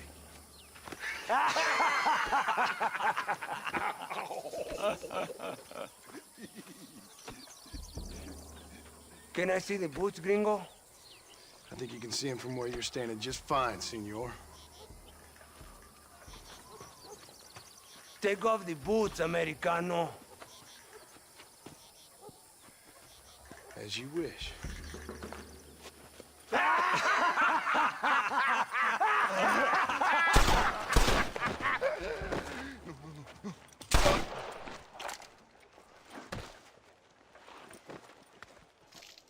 Oh, very good. Very good indeed, sir. What a great way to improve border relations. An illiterate farmer crossing the river, coming into their civilization and butchering the local peasants. Thank you very much, sir. Don't mention it, old man. You kill peasants, you become a peasant. I never aspired to be anything more. A socialist, huh? No wonder you left America. I'm many things. Most of them bad. But a man of political principles? No. Well, then I fear Mexico may not be for you, sir. Don't you worry about me. Oh, but I do worry. An angry man a long way from home, a man who handles a gun as sloppy as you. I can handle a gun okay, partner. Yeah, as long as you're killing quail or peasants. But if you have to face another man, you don't stand a chance. And you do? Can show you a few tricks. Come with me. Hold on. What's your name? That doesn't matter anymore. And you? I never had a name, mister. I was raised in an orphanage. A real American, huh? Wonderful. Just wonderful.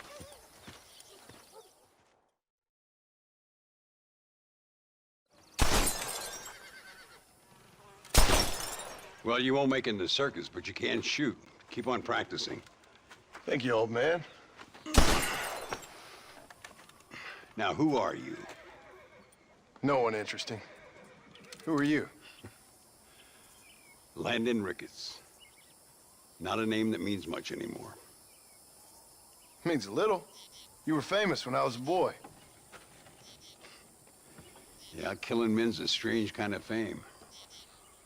I was the fastest in my time. I must have been. I'm the only one left. What are you doing here? Living quietly.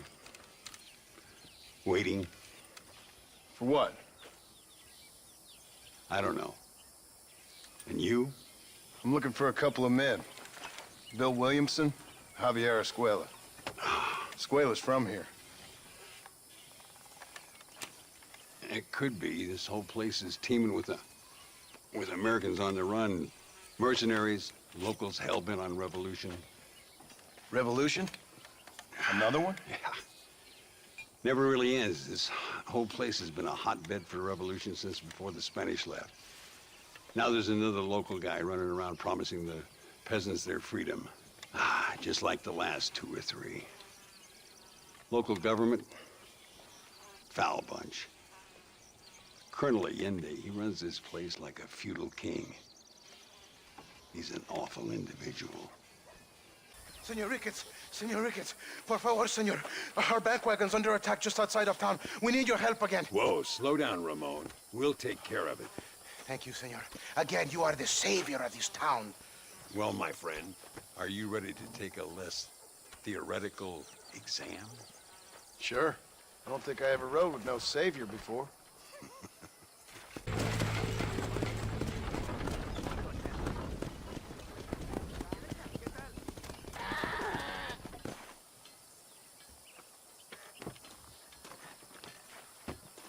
Sano y salvo. Nunca podré agradecer lo suficiente. Buy me a whiskey later, and we'll call things about even. Muy interesante. Gracias, amigos. Mr. Marston, how the devil are you? I'm fine. How are you, Mr. Ricketts? I'm good. I'm glad you're here because these men were just telling me about Mr. Escuella. Javier Escuella? Emilio, let me ask you something. His nombre is Javier Señor Escuella? Is Javier to see? No sé, señor. He doesn't know. I got that bit. Ask him, was he about 5'8"? Mustache? Did he have an American in tow? A big American? Emilio, estaba con, grande americano? Yo no sé. No. Again, I got that. But they do have his sister. Emilio's, I mean. She's a fine young woman, a teacher, a human being, not the clothed vermin so many people seem to have turned into. Tell him I'm sorry. When a man's family is involved, you need a little more enthusiasm than mere apologies. I have enough worries, sir. This man's problems pain me, but they're not quite my own. Those who sit on the fence make a choice in their own way. Don't you think, Mr. Marston? Of course. And what about you, Ricketts? A man living in the past? A man who ran away from home? What choice did you make? I'll tell you what choice I made. I'm a fighter, sir, and I'll fight to the end. I think we should get going.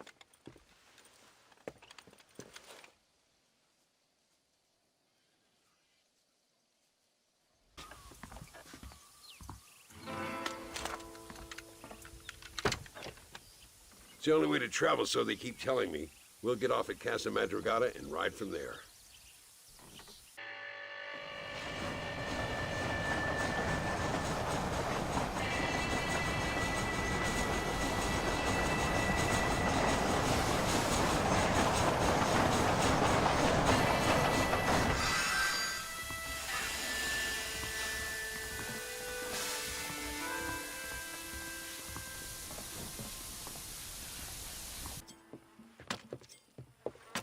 Carlos. See? We're here for Luisa. She's still being held up in the caves? Yes. She's still up there. Who's the cowboy? We're here to help. Muy bien. I can distract the guards. You and the gringo can get inside. Let's do it.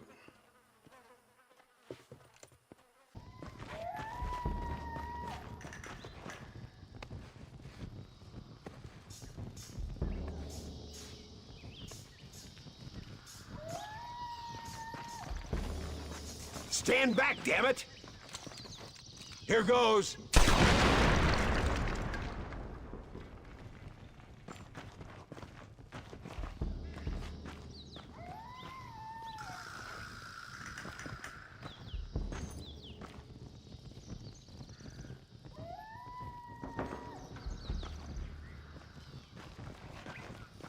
Come on, boy. Poor girl's barely alive. Thank you for saving me. You're good men. Friends of the people of this land. Was someone named Javier Escuella one of the men holding you? No, I don't know. I don't think so. But I remember that name from prison. Bad people spoke of him. I told you, John, he's still in Mexico. Okay, then. I guess we'll keep looking. Yeah.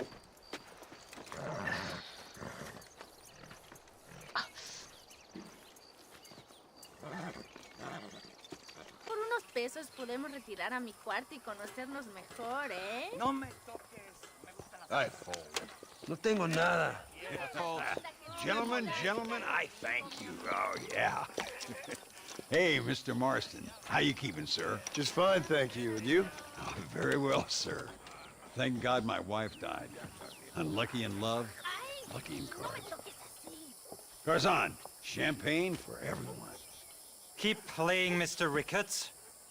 Oh, I'm sorry, Herr Muller. I'll keep playing you in servitude for the rest of your life on Earth, if that makes you happy. Yes, I shall indeed, sir. Well then, your deal. Oh, Marston, would you like to join us? I don't think so. I'm just gonna have a drink. Oh, come on. Sit down. Sit down. Okay, then. Gentlemen? Hey. Na mach schon!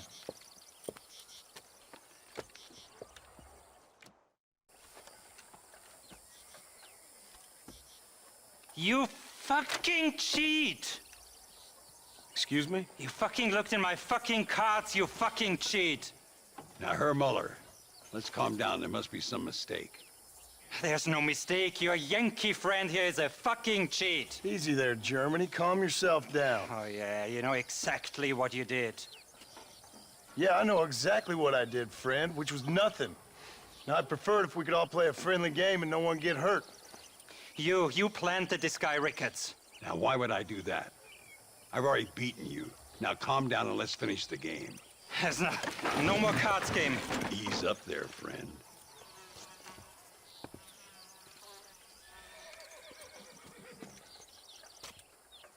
There must be a name for this. An impasse, sir. An impasse. We could all die here and now. I'm not fighting you, Ricketts, but the Yankee him I don't like. He's done you no harm, Muller. He's done me no good either. Outside, winner takes the pot. The winner will take what he wants. The other man will be in no position to argue. Sanchez will be my second. As you wish, Germany. As you wish.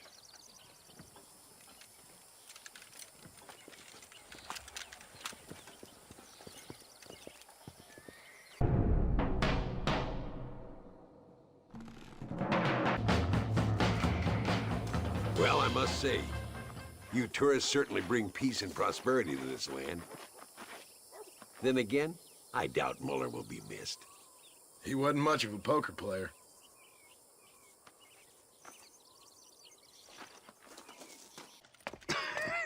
Hey, Gringo.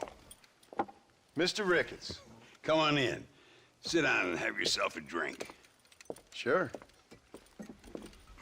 Say, any word of Javier Escuella? No, nothing yet. Say, why are you after him anyway? We're old friends. We was kind of educated together. So what is this, some kind of high school reunion sort of thing? Something like that. Well, you've killed people. You lived the life. That I have. And I tried to stop. I mean, I don't know. I tried to go straight. I did. I left the gang after the gang left me. Left me to die after I'd been shot. They'd all gone crazy anyhow. Our old leader, fella you probably heard of. Anyway, he more or less lost his mind, went and shot a bunch of people unfair like. I got shot in a robbery. They left me, and I left them. Well, that's how it goes.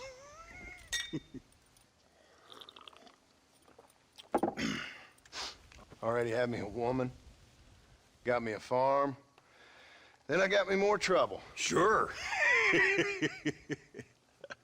Been sent to track down the men I used to run with.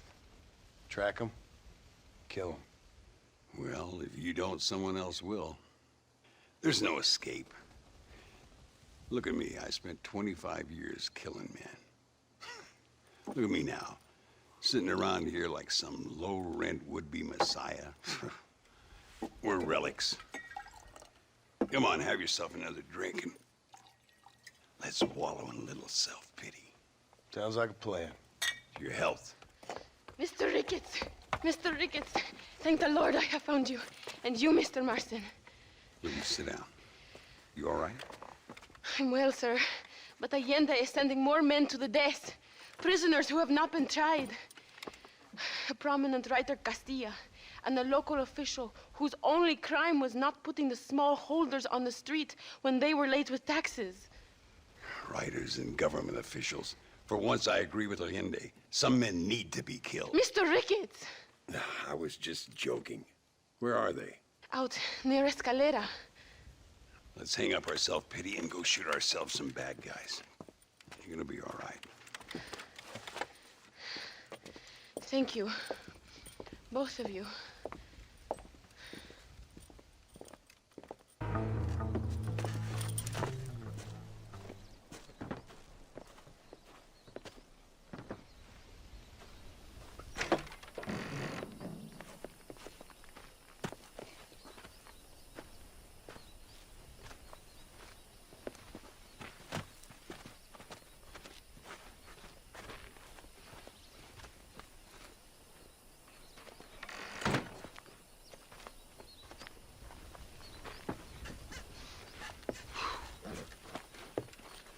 We'll handle it from here. I know you got other matters to attend to. It's been nice riding with you, Mr. Ricketts. And you too. You took me back to another time. Talk to Louisa. She'll help you, and she's well connected in that other land. I hope you find what you're looking for, Marston. You know what I'm looking for. If you say so, Marston. If you say so. What do you want, gringo? What are you doing here? Have you heard? There's a war going on. My name's John Marston. Been sent here to retrieve a couple of men. Can I speak to your commander? You want to talk to my boss, gringo? I guess. Because I'm not good enough for you? No, sir. You think you're better than me? You come to my country, my poor little country, and you think you can be friends with the president? No, sir. I'm sorry, sir. Things must have come out wrong. Maybe you can help me. You'll be sorry, friend.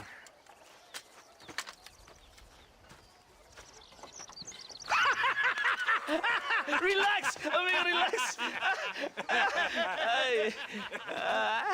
Sure. Somewhere between a threatening stare and the soldiers armed to the teeth? Yeah. Yeah, you had me. Welcome to Mexico, amigo! Let's come meet, drink, and then we'll talk. My name is Capitan Vicente de Santa. John Marston. My country is in pain, John Marston. Terrible pain. The rebels have seized the people by the throat and destroy a way of life. I'm no politician, sir. And I am no soldier, tequila. But we are both beholding to our time. A brave man, perhaps you've heard of him. Coronel Allende. He's trying to preserve the order in our province. To keep our civilization alive. It is tough.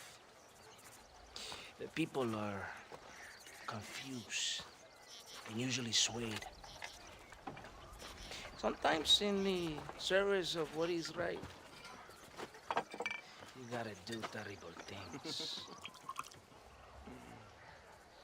It breaks my heart. I also am no moralist, sir. I wish I enjoy your freedoms, Mr. Marston. I'm trying to find a man, an American, an outlaw named Bill Williamson.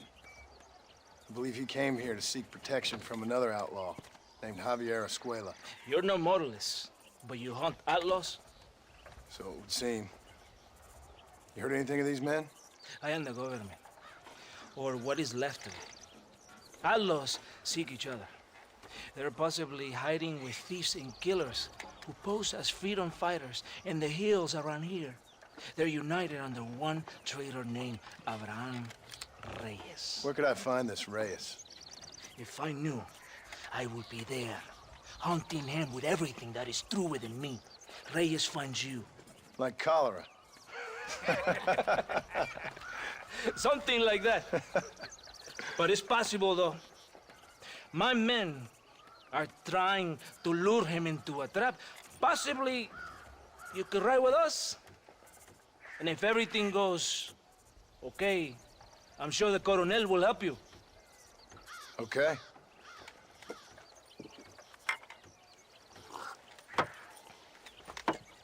¡Vámonos! Todo bien, compadre? You did a good thing for Mexico today. Coronel Allende will be very pleased.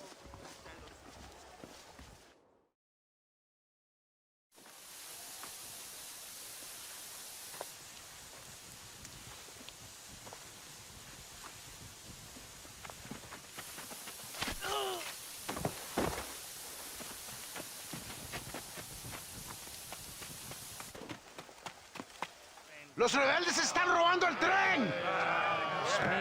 ¡Levántese, perezoso, que es para que le estoy pagando! Marston, you're gonna have to do something. What? You have to go out there and start the train before it crosses the bridge. Yeah. ¡Todavía levántese! ¡Usted también! Y allá atrás, muévase. ¿Qué le pasa a usted? ¡Ay, Dios mío, levántese! ¡Ya mismo!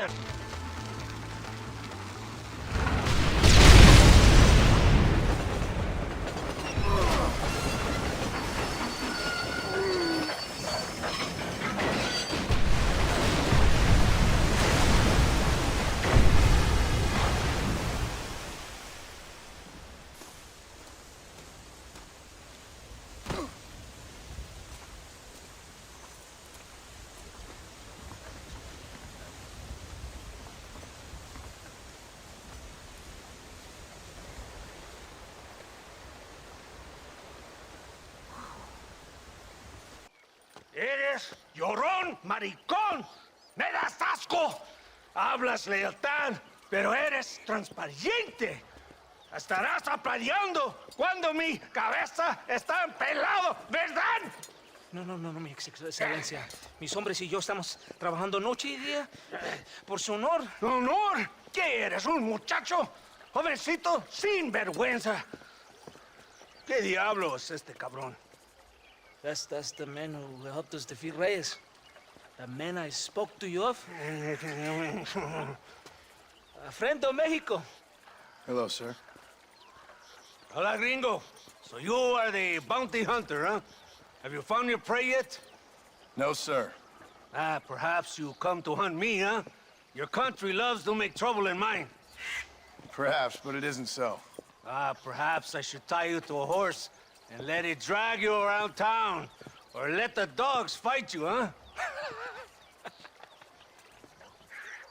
Then see what you say. I'd say the same thing. I'm here to bring two men to justice, nothing more. Your politics or ideas of entertainment are not my concern. I suppose not. Pero son tuyos. Sinceramente, espero que me encontraste alguna compañía más interesante que esa bruja que me traíste anoche. Let me ask you this, sir. Do you know anything of the men I'm looking for? Escuella is from this province.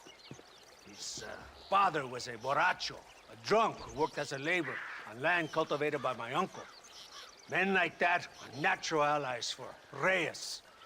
My people have lived and worked here for 100 years. We brought civilization. And these people, these fucking monkeys, despise us. We brought them God! And they turned their back on him. Now I fight to help them from themselves, to save them from themselves. I see in their faces that they would kill me if they could. They see only a tyrant. That is the way it is. These people need a ruler. Well, sorry to hear that. Sorry? Why be sorry? It is a way of mankind. A fight between two forces. Que será, será. What will be, will be. But I know one thing, Senor Marston. Force, force, must be used if you're to have your own way. I'm sure. Now, perhaps you can do me a favor while I find these men for you. After we find the men, then I'll help in any way I can. You are in no position to negotiate. Now, por favor, A bunch of these idiots men are fighting at Tesoro Azul. Now you head there and you lend your support.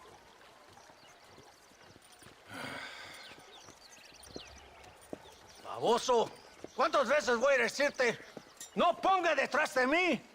¿Qué eres, cabrón? No está mi sombra. Vaya! The little horse crying in that house over there. Remember, nobody takes them before Allende. We did all this just to get women for Allende? No, that's just a bonus. This village is riddled with rebels. Make sure they don't have homes to come back to. There are fire bottles over there. Use them to burn down some of these houses. And what makes you think I'd do that? You want to find Javier Escuella, don't you? John, you're helping Mexico. ¡Vámonos, muchachos! ¡Buen trabajo!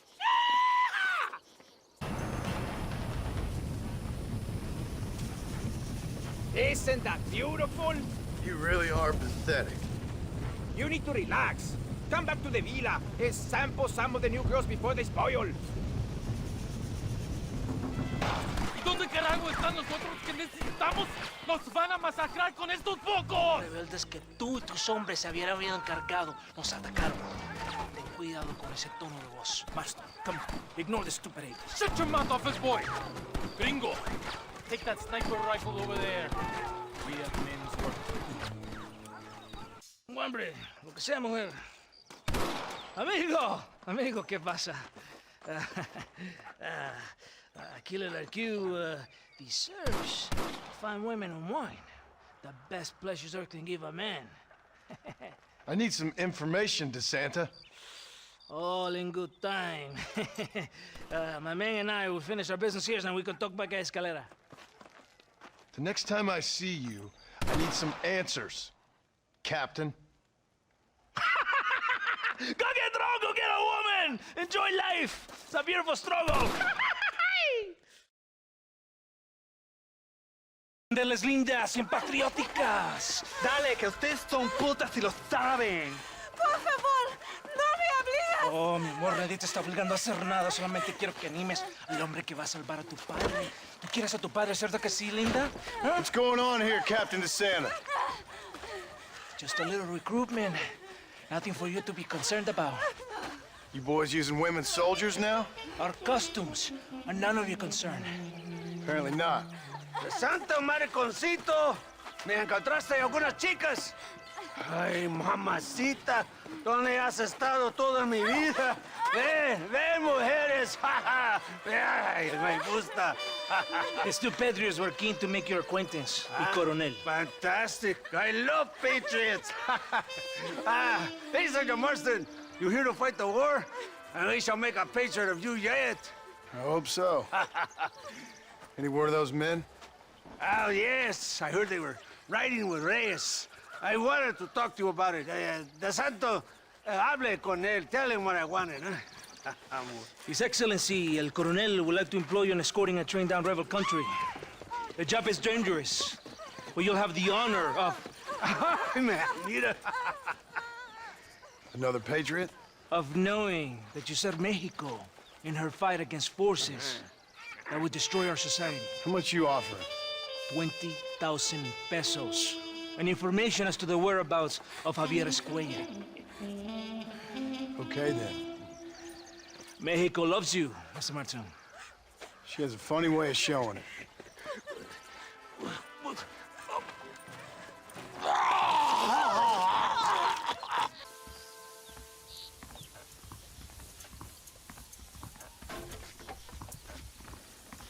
I do not think we have seen the last of the rebels.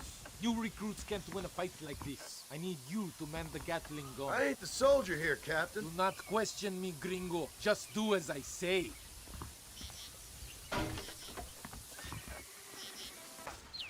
Senor Marston, thank you for your efforts. The escort was a success.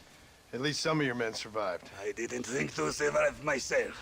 My whole life I have dreamed of a glorious death. Vamos! Rapido antes que nos ataquen otra vez. These socialist pigs cannot be allowed to win. Pesa mucho. Está bien, mamá. Está bien. Señor Marston, mamá, papá, este es el gringo que me salvó. Muchas gracias. My family's indebted to you. Forgive my English. What's happening? Great and terrible things. The revolution is coming. The country will be in turmoil once more. This time, we hope it's the last time. Does that seem likely? With Abraham Reyes, anything is possible. Where's your family going? My parents and my brother are headed to the hills. My sister has to flee. The army have an unfortunate way of treating women. And you? Don't worry about me, Mr. Marston. I'm living in history. I'm not afraid to die. Your nobility's almost as affecting as your naivete. I would rather be dead than a cynic like you, Mr. Marston. I would too. I know you're not really like that. You saved me. Luisa, ¿quién va a salvar a Miranda? Tenemos que llevar al puerto. Su barco sale al anochecer. No queda tiempo. Mr. Marston, can I ask one more favor of you? Can you take my sister to the docks? We are sending her to work for a kind man in the Yucatan. She's too young for revolution. Okay. Anything I can do to help out? The boat leaves at sundown. Miranda, vamos. Oh, adiós, Miranda. Ten cuidado. Adiós. Te amo. Gracias a Dios. We made it in time. Thank you for everything. Will I see you when I return? Not likely. I ain't planning on staying very long. In some other life, then. Maybe. You should get going. Travel safely.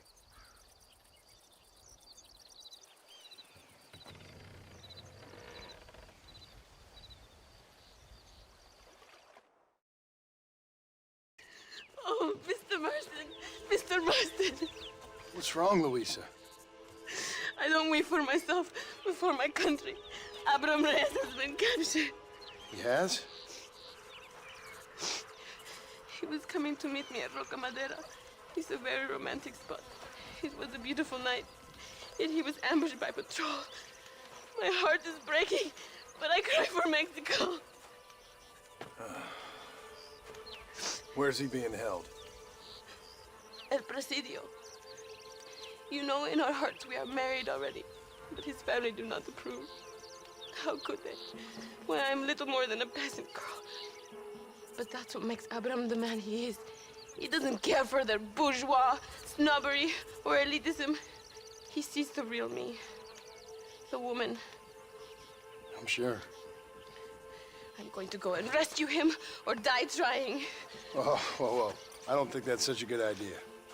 Ride with me to near the jail. We'll figure out how to rescue him. Mr. Marston, you're truly a friend of this land. So everyone keeps informing me.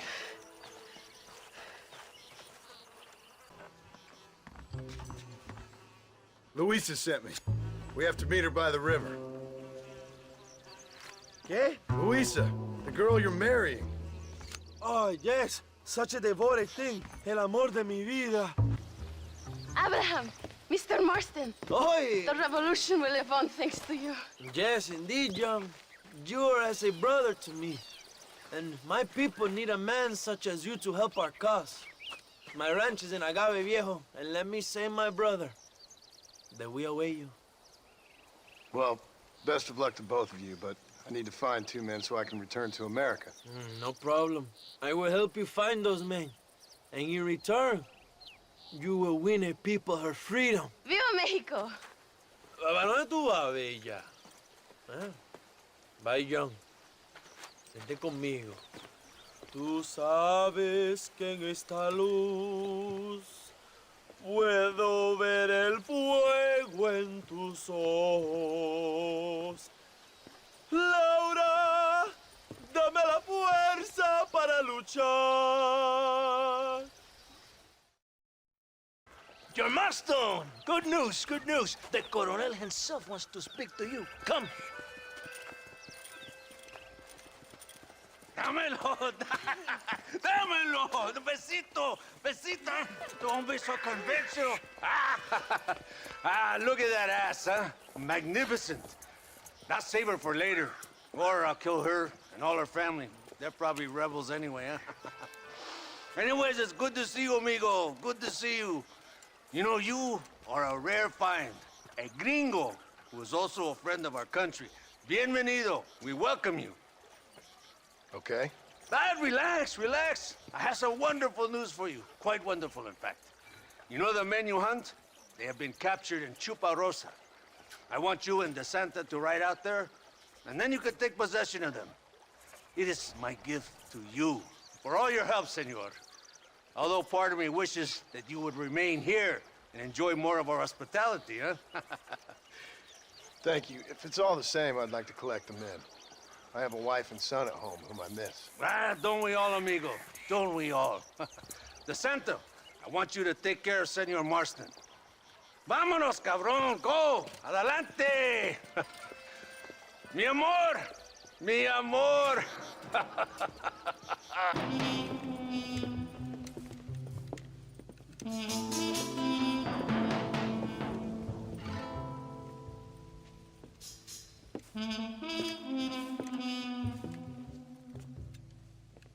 Mr. Marston, gracias for your service to this land.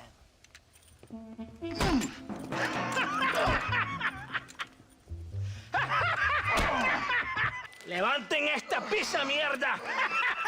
¡Levántenlo! Marston, hey, Marston. You have betrayed this land enough. I hope you have a clear conscience, because you're about to meet God.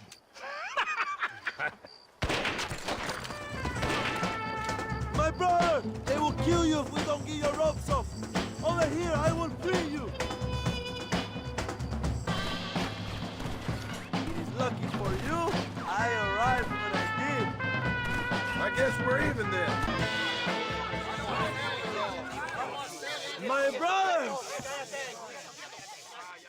Today, we have proven that the days of this evil regime are numbered. Soon, we shall be free, living together in a noble republic, justly ruled by fine men. But, el trabajo, the job is not done. Our struggle is not over. We will fight all day and night until local tyrants like Allende are no more. And him and all his dogs are brought to the sword. We shall be free. This time things shall be different for every man and woman in this land. And one day soon, Allende will know justice. My brothers, fight on! In our hearts, we are all free! Let us make it so! ¡Viva la revolución! ¡Viva México! ¡México! ¡México! ¡México! ¡México! ¡México!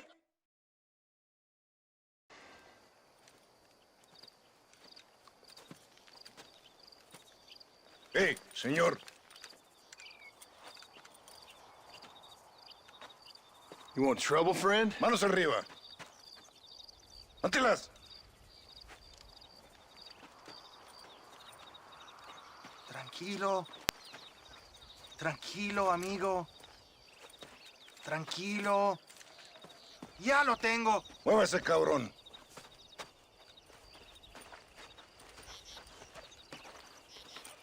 Muévase.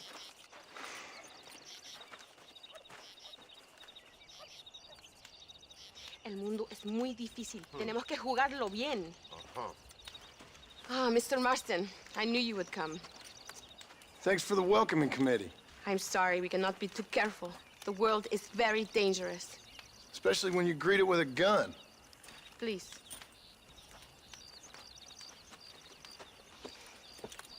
Mr. Marston, my father was killed yesterday. The army found him and accused him of treason. They cut out his heart and fed it to their dogs. Allende did this.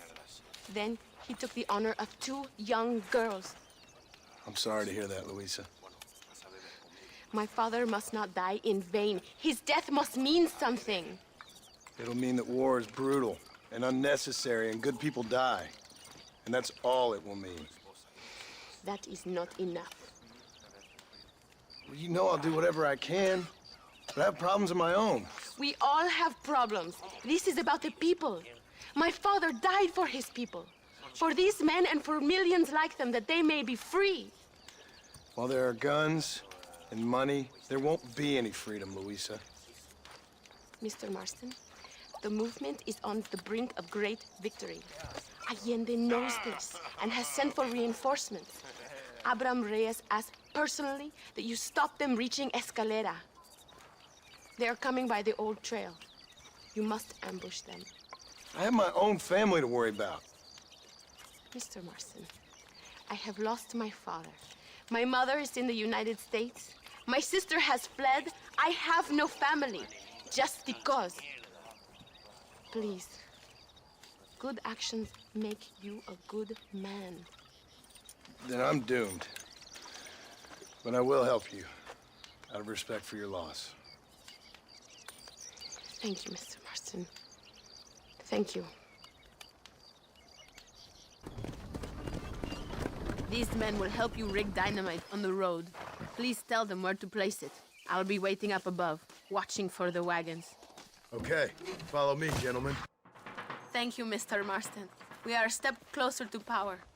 My father would be very proud. I hope it was worth it. I must return to Campo Mirada. Meet me there when you can. I will do my best to return the favor.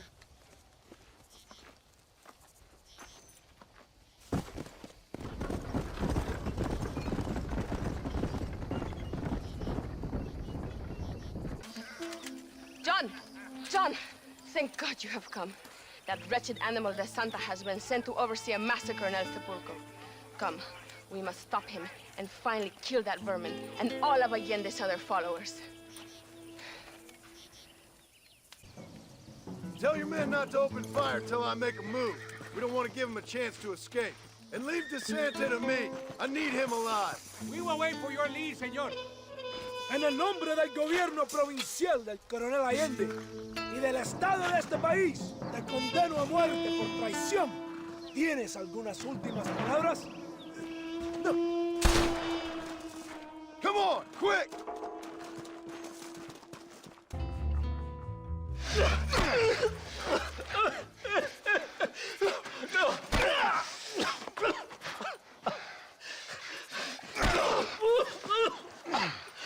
You fucking pig!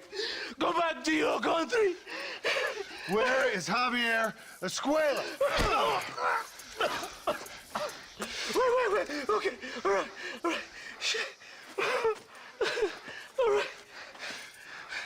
Casa Madrugada. It's hold up there.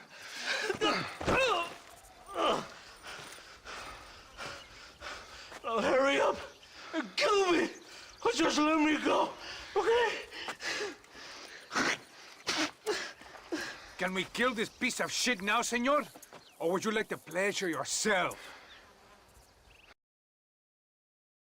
Hey, you lady. Where's Javier Escuella? Javier Escuella. He hasn't been seen around here in months. You shut up this place for him, huh? I wouldn't spit on him if he was on fire. I don't blame you. But Captain De Santa said he was here. And you believe him? You must be more stupid than you look. Go shoot up someplace else.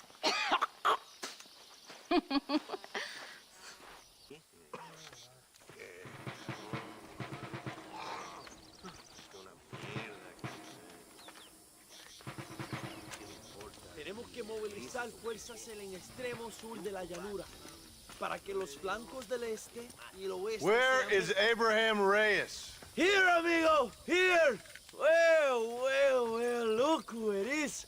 The American bandit turned bounty hunter who is about to win the Mexican Revolution. I don't know about that, mister. No, but I do, Mr. John Marston, I do. A man like you, or me, with just a few such men, I tell you I could rule the entire country. Hey, hermanos unidos! Set my people free! ¡Libre México! ¡México! ¡Libre México! ¡México! ¡Viva Revolución! Their energy is like food to me. I feel I was sent for them and they were sent to me. Good for you. When I rule these people, I shall be fair and judicious and wise. How so, you ask? Very simple. I know these people. I know this land. In short, I can make them better. It must be pleasant to be a man so at one with his destiny. Ay, Dios mío, I don't do it for myself, John Marston. I do it for my people. Well, exactly. Sarcasm, my friend, should be beneath a man such as you, don't you think? Very little is beneath a man such as me. Ha! Okay, well, in that case, I assume a little robbery will be a pleasant day's work. All in a good cause, of course. Come, my brother. Let us strike while the iron is hot.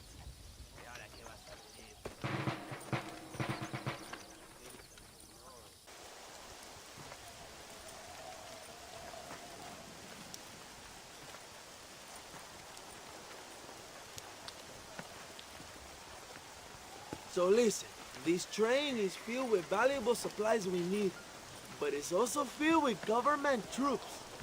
We'll set up a very loud distraction. You can board the train, and then you can disconnect the army cars, huh? Okay. Okay, but listen, we've got to get this done before the train rolls out of the station. You make it sound so easy. Well, did I not promise you fun times, amigo? Huh?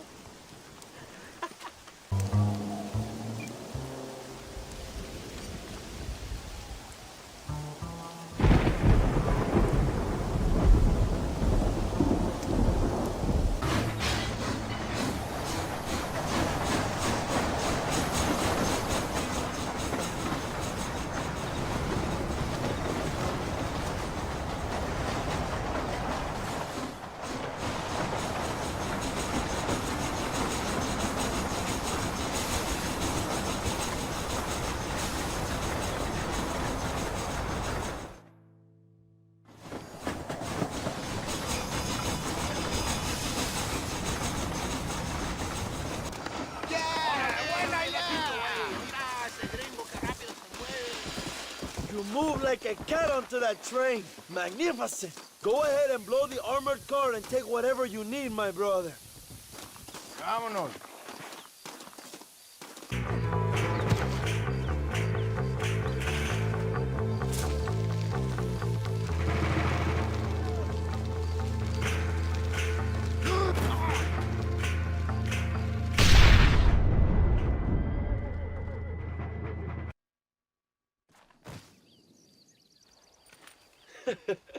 Not a bad day of robbing the establishment to give to the poor, eh, Mr. Marston? Very noble, I'm sure, but I need to know where Williamson and Escuella are holed up.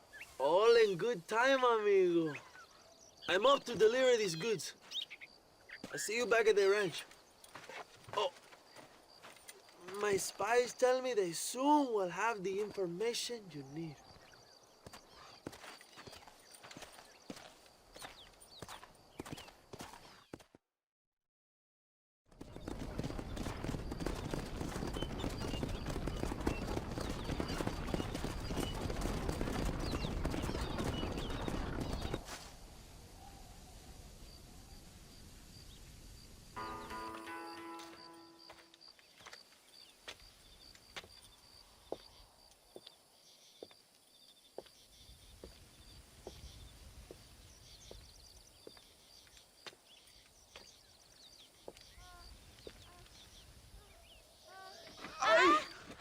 mejor puta que chingado. ¡Viva México!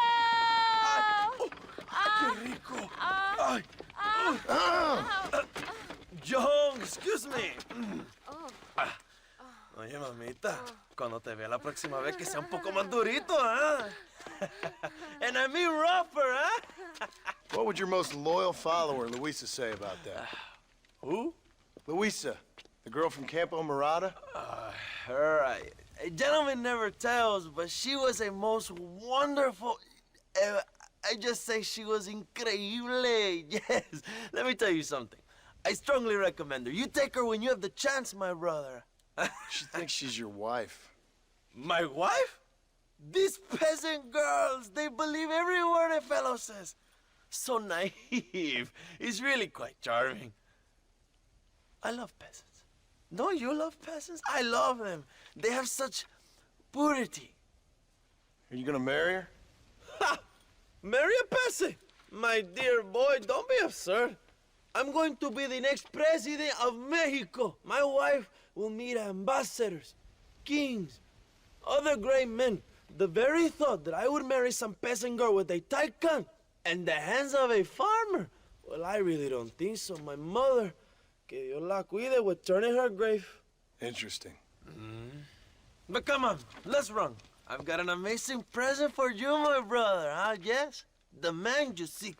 Together, we will bring them to justice. Let's go.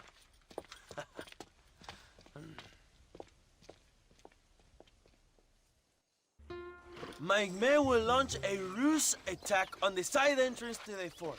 Meanwhile, you, my American friend, will drive this wagon at the front gate and jump off when you're close. It's been packed with 5 crates of TNT. That sounds crazy. How long's the fuse? Yes, like I say, fun times. It's plenty long enough, I think. I see you in there, amigo.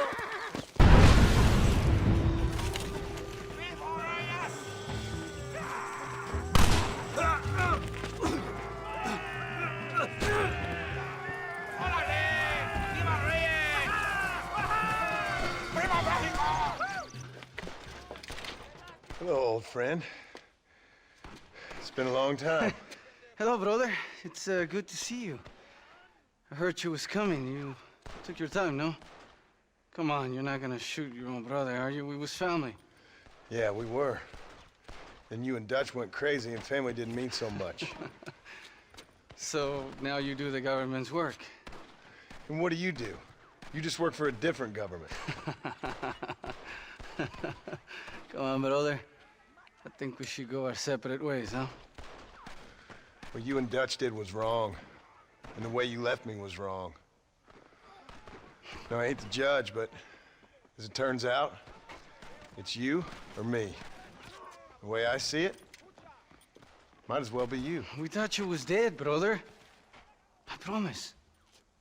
I'm telling the truth. Besides, I can give you Bill.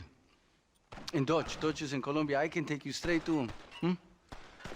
You left me to die? To save your own skin, and now you expect me to care about you? You got it all wrong, brother. I've always loved you. Even now. I'm taking you in, my brother. I'll let the others judge you. Ah, you shit. Hope you're sure about what you're doing, brother. You saw me out. Didn't that life we had mean nothing to you? You puto. One day, I promise you, you're gonna regret this. One day's about all you got left. I hope you and your wife and children rot in hell. You know, that life we lived is over. And when we was living it, it didn't mean nothing anyway. It was just an excuse, and we all knew. What I knew is that you was always a puto. And you're still a puto. Marston, come with me. The army sent reinforcements. Come. Yeah, go with your puto.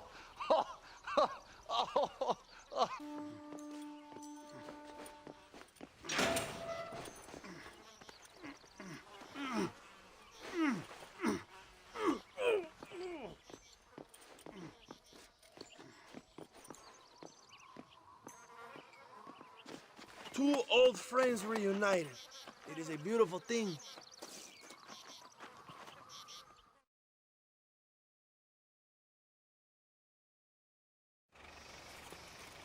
Mr. Marston, fancy seeing you down here. I must say it's a pleasant surprise to see you. You've done well, Mr. Marston. Now, Javier here gets to see how far the hand of justice can reach. Come on, you. Get in the damn automobile. Can we assume one of my commitments is cleared? Unfortunately, Nothing is clear, John, until your obligations are met. We need you to find Williamson, then head to Blackwater as quick as you can. We have reason to believe that Dutch Vanderland is in the area. Oh, your wife sends her regards.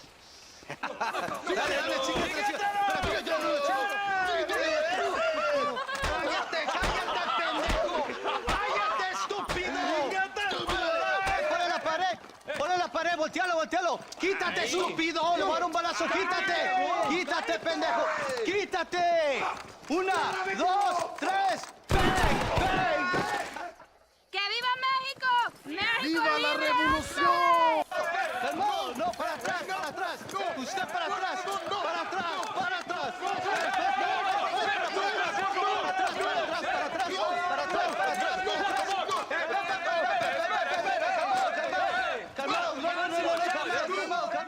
Escuchen, rebeldes. Te voy a hacer Escuchen sufrir, cómo traidor. canta No un aguantamos tío. ¡Otra vez!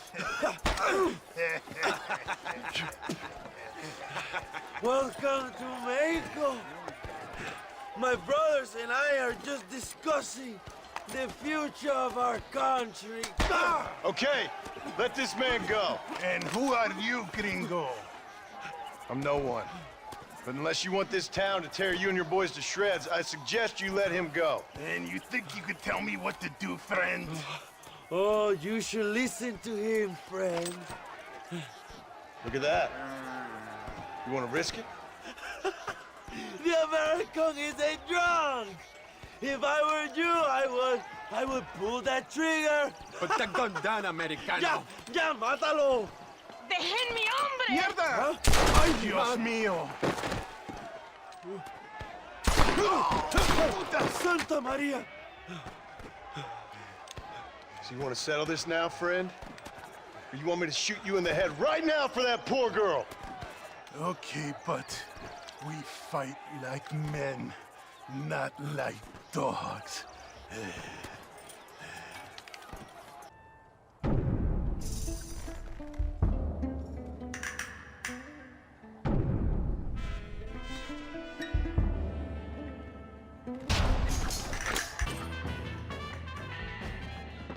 What the hell are you doing? Find my freedom, pendejo. Now shut up, you dumb ape, and get out of the wagon. Apúrate. I'm coming out! Don't shoot! Here, take Williamson. Just let me live. I will leave the country, I promise. Allende is dead. Mexico is mine.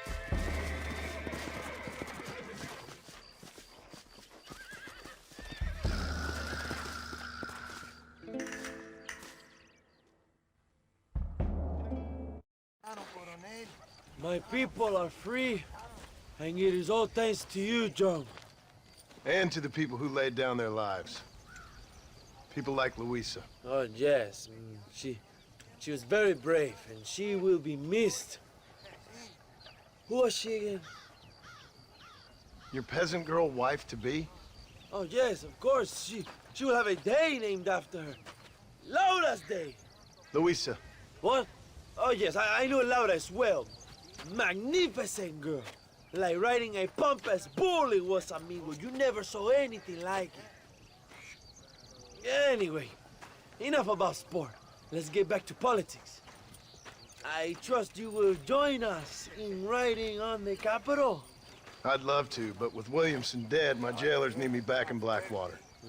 ¿Qué hacen? Levántense. Well, I must say, I'll miss you, John Marston. I doubt you'll even remember me, Abraham, but it's been an experience. Good luck with the revolution. If you win power, remember why you wanted it. Well, travel safely, amigo. Vámonos.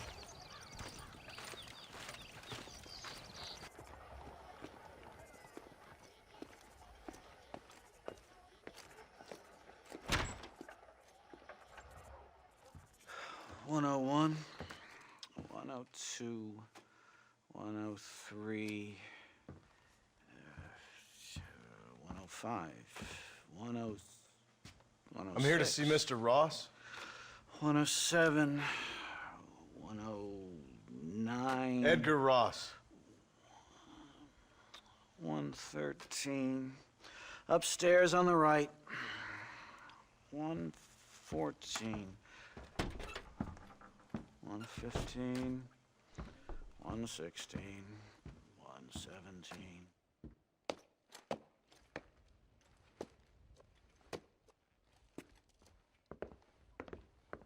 Mr. Marston, so glad to see you. How was your journey? Where's my wife and son? Being well looked after. Well looked after. I want to see him. Mr. Ross wants to speak with you. We've had some important developments. You want me to take out a gun and blow a fucking hole in your head right here? Right now? You want that? Mr. Marston. You want that? Mr. Marston, I ask you to calm down. Why? Why? I did what you asked. I got you Williamson and Escuella. It's over. Stop playing games with me. No one's playing games with you, Mr. Marston. But if we were to play some games, there'd be some interesting ones we could play. Thanks, sir. Like hanging you for murder, or confiscating all your property, like that little farm of yours, or having you put in an electric chair. Those are the sort of games we could play.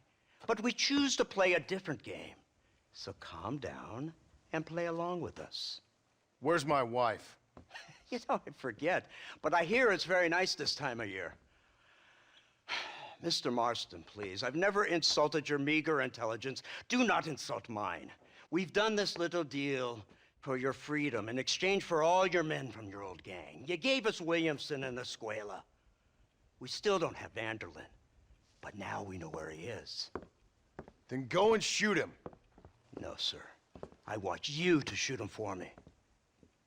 And then I'll let you be. The last thing I want to do is make martyrs out of all these people. He could be killed by some petty squabble by another lowlife.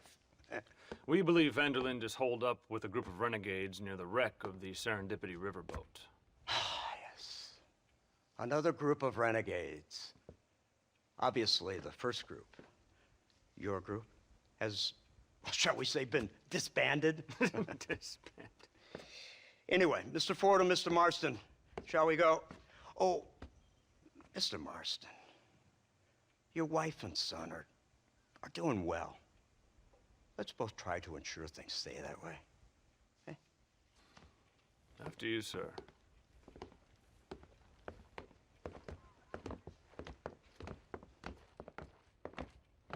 Oh, Mr. Marston, one more thing. This is for you. You're too kind. See, I have nothing but your best interest at heart. Let's hope it doesn't go off by mistake.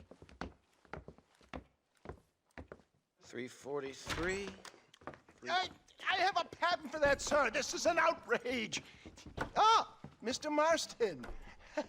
You're alive. Hello, West Dickens. Thought you were headed to Peking. So did I. So did I. A long story.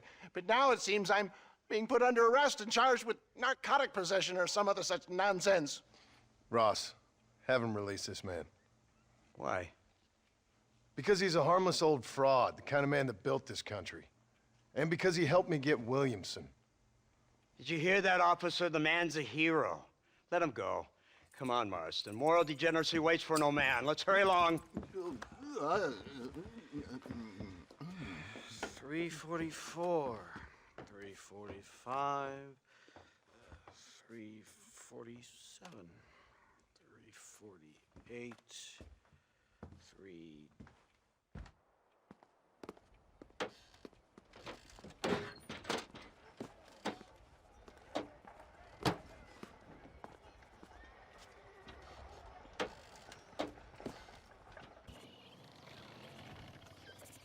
Over here! I found him! Good God, that's our informant! Gnosis, what the hell's going on here? It's a trap! Shit, Marston! You'll have to carry this man! I don't think he can walk! What the hell's happening? Bastard! Marston, lift this fellow into the back seat. Put him in the car so we can get out of here. Let's go, there might be more of them.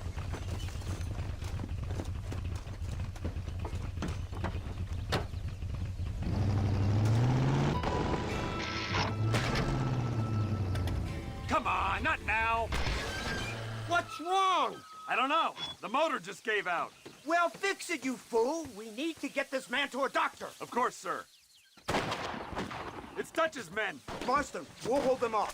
Fordham, he'll fix that damn engine.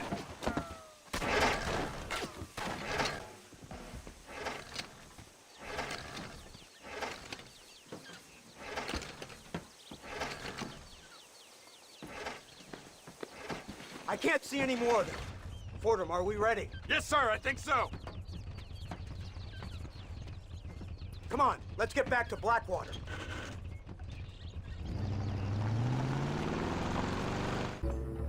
So, this is the office of an anthropologist named McDougal. He was thrown out of Yale for a degeneracy. We should tell you something. Indeed, but he's been helping us deal with the natives in this area. They see him and they presume we're all idiot academics. Huh? Give me a hand here, Marston. Ah, Mr. Ross. Mr. Fordham? Good day. Good day. What on earth's going on here? Kid got shot in the leg. Beat up pretty good. We'll send a doctor. Now, McDougal, we need information from this fellow about Dutch Vanderland. Can you see what you can find out for us? Do my best, sir. Make sure you do. Professor McDougal has been a good friend of the U.S. government, Mr. Marston, just like you. Why don't you see if you can help him in his study of the native problem in this county? That's a good fellow. Incredible. Simply incredible. Hello, Professor. Hello, sir. Oh, Mr. Marston, sir. Good day, good day. How are you? Well, my family's health and well-being are being threatened by some unscrupulous government agents, and my own hard-won freedom is under duress.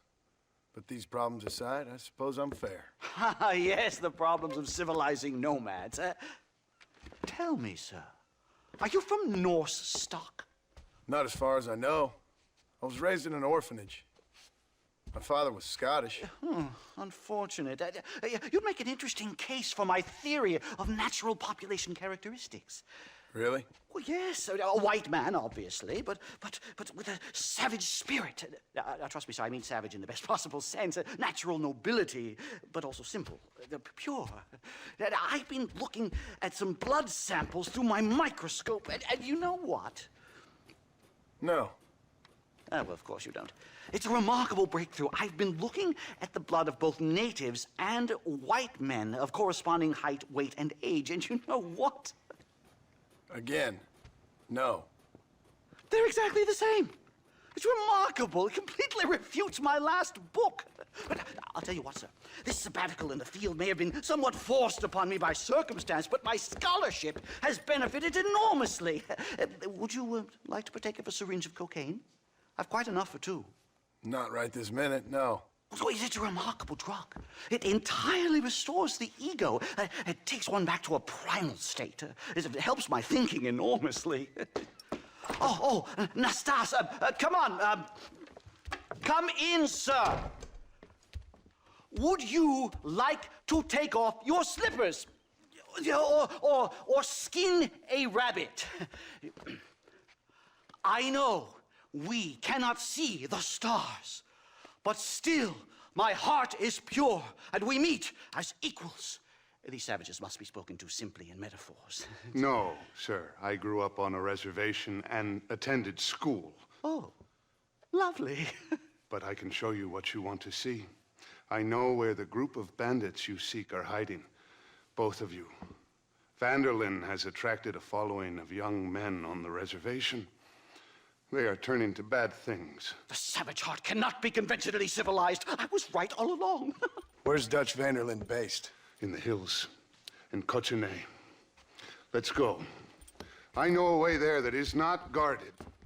Marvelous. It's simply marvelous.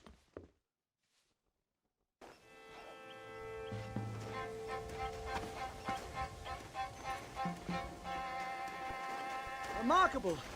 I'm afraid I don't really have much of a head for heights. More of a head for highs.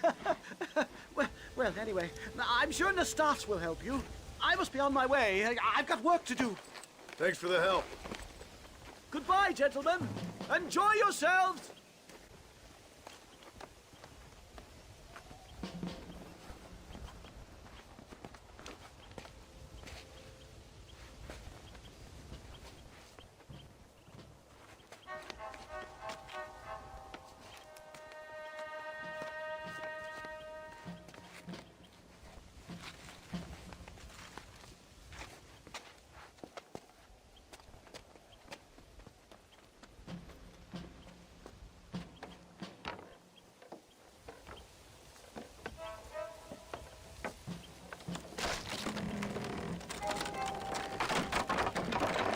Damn! See if you can find another route, Mr. Marston. I will have a look around.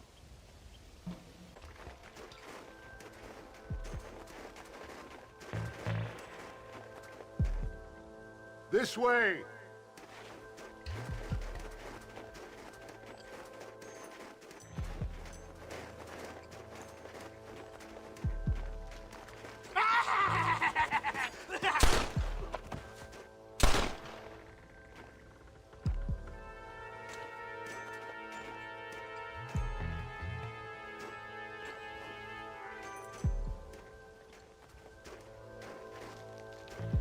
I'm hurt pretty bad. I don't think you should go any further. I'll be fine, but you go ahead. I don't want to slow you down. You sure you're all right? Just need to take it slow. Go on. I'll catch up, or see you on the way down.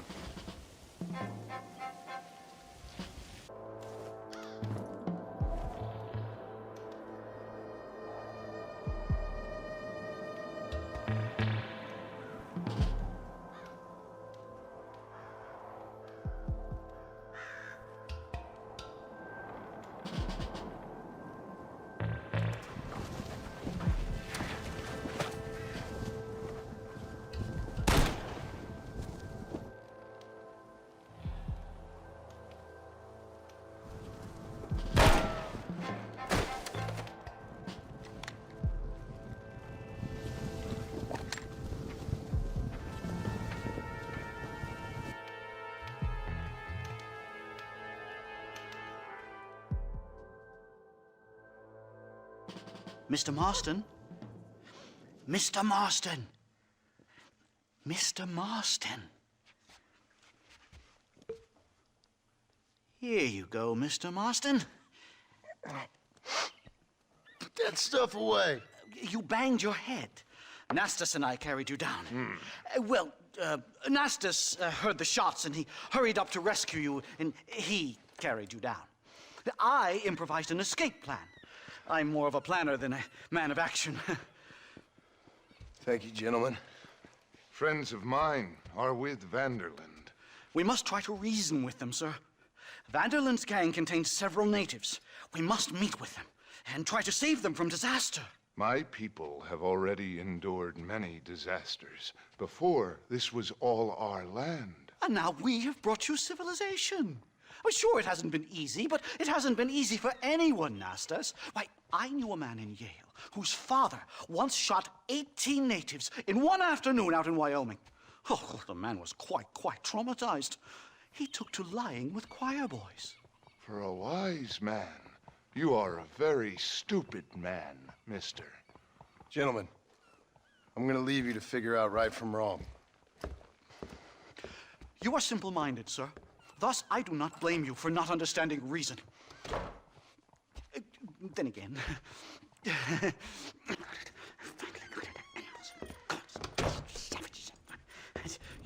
Marston, sir! It's good to see you, old bean. Good to see you. And you too, Professor. Forgive me. I am in a state of remarkable agitation, partly due to standard narcotic impulses, but also due to the fact that I have finally solved the riddle that has tormented my mind these past 8 years. What's that? The nature of the savage soul! What makes some societies great, like ours, and others, not worse. I would never use a pejorative such as worse, but lesser! Meaning? What makes these beings less human than us? Closer to beast on the continuum between animal and God. You know, I argued with Fortescue at Yale about this. It caused a minor scandal. But I shall be proven right, sir. I shall. Mark my words. I shall show them all what civilization is all about. The redskins and the nubs at Yale. Come, sir. I have a way to sate both our desires. I will bring you, Vanderland and me, the evidence of savages reverting to type. Come, sir.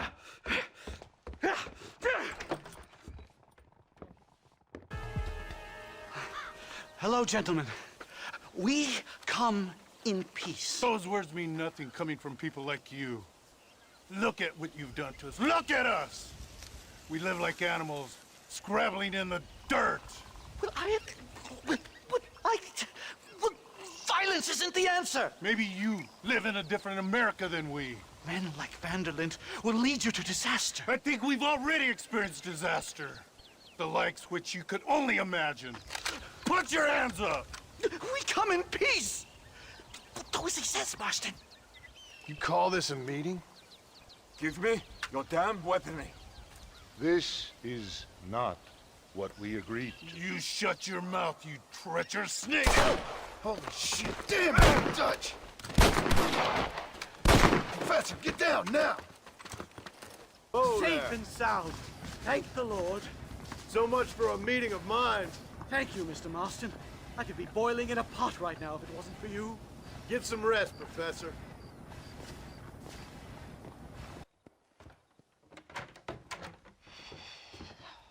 What a pleasant surprise, Mr. Marston. An informant just told us some interesting news. Our mutual friend, Mr. Vanderlyn, is about to pay call on his bank manager. What do you say to having a little financial discussion with the fella? This way.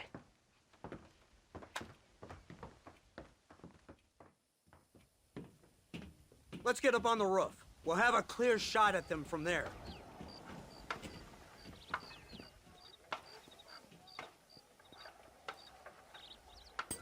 That door is the only way in and out of the building, so cover it tight.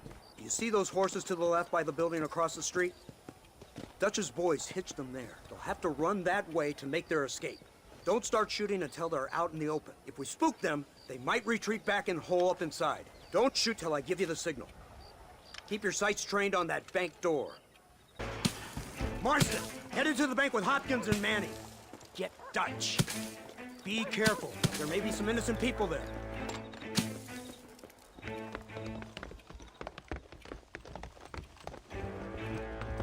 We can take them!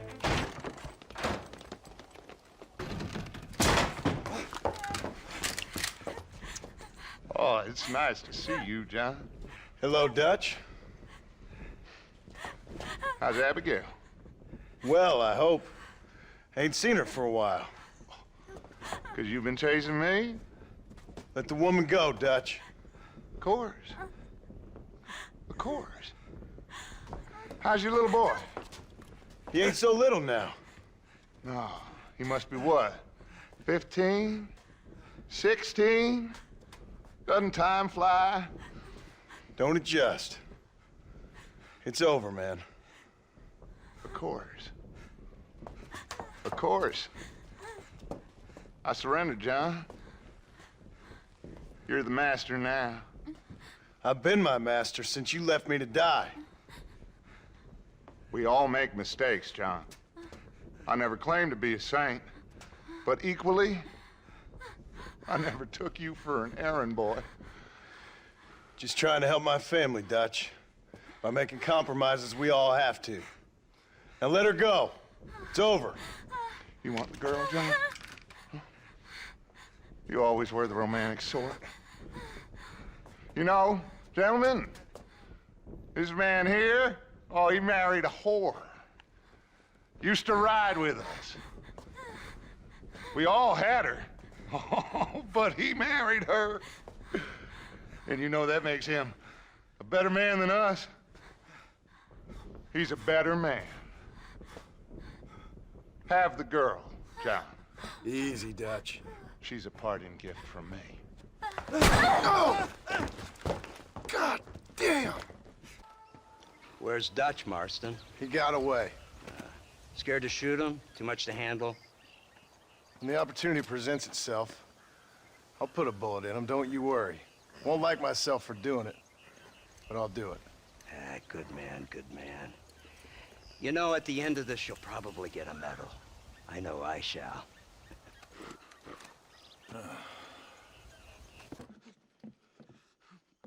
Professor! Oh, it's you, dear boy. Come in, and shut the door. What's going on? You leaving? Yes, sir. Yes, I am, sir. You know the thing that is vital, without which scholarship cannot proceed, sir? No, I don't. Not having a bullet in your flipping neck, sir. I am not cut out for this. No, not cut out for this at all. Nope. They're fucking savages! Savages! I think we all are. Not me, sir. I'm from Connecticut. I'm a professor at Yale. I write books. I do not deserve to die out here. Where's my tincture? Oh, yes.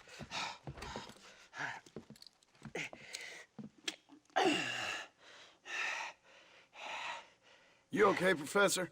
Oh, dandy, sir. Just dandy. Oh, great heavens above! Is that you, John? Hello, Dutch. I think that's what they call two for the price of one out here in this wonderful place. Maybe so, Dutch. You and your friend there, the professor, we're gonna kill the both of you. Why you want to do a thing like that? I don't know. Sport, I guess. Fair enough. Why don't I come out there? We fight. Let the professor go and send your boys back to their families. Well, that sounds like a beautiful plan, John. Only problem is, my boys here, they already lost their families a long time ago. We aren't thieves, John. We're fighting for something a bit like you. Only we're fighting for an idea, not just for ourselves. That's beautiful, Dutch. You always were a fine speaker. I was. Now, would you kindly send that academic out here so we can show him what we really think about the art of anthropology? Please, sir, what are we going to do?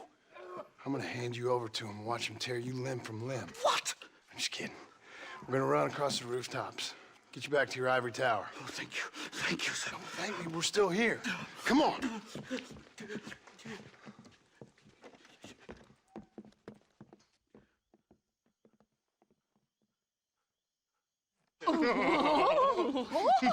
Yes. Oh, come here. Oh. Good day, sir. Madam. Look here, sir. What is the meaning of this outrage? You two stay down and shut up.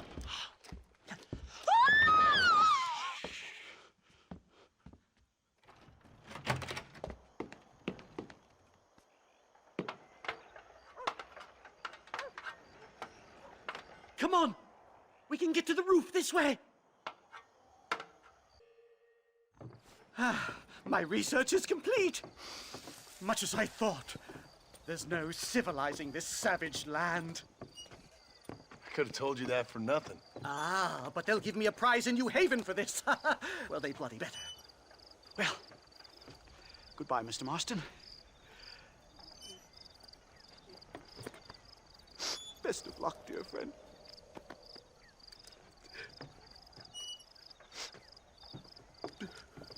So long, Professor. So long, sir.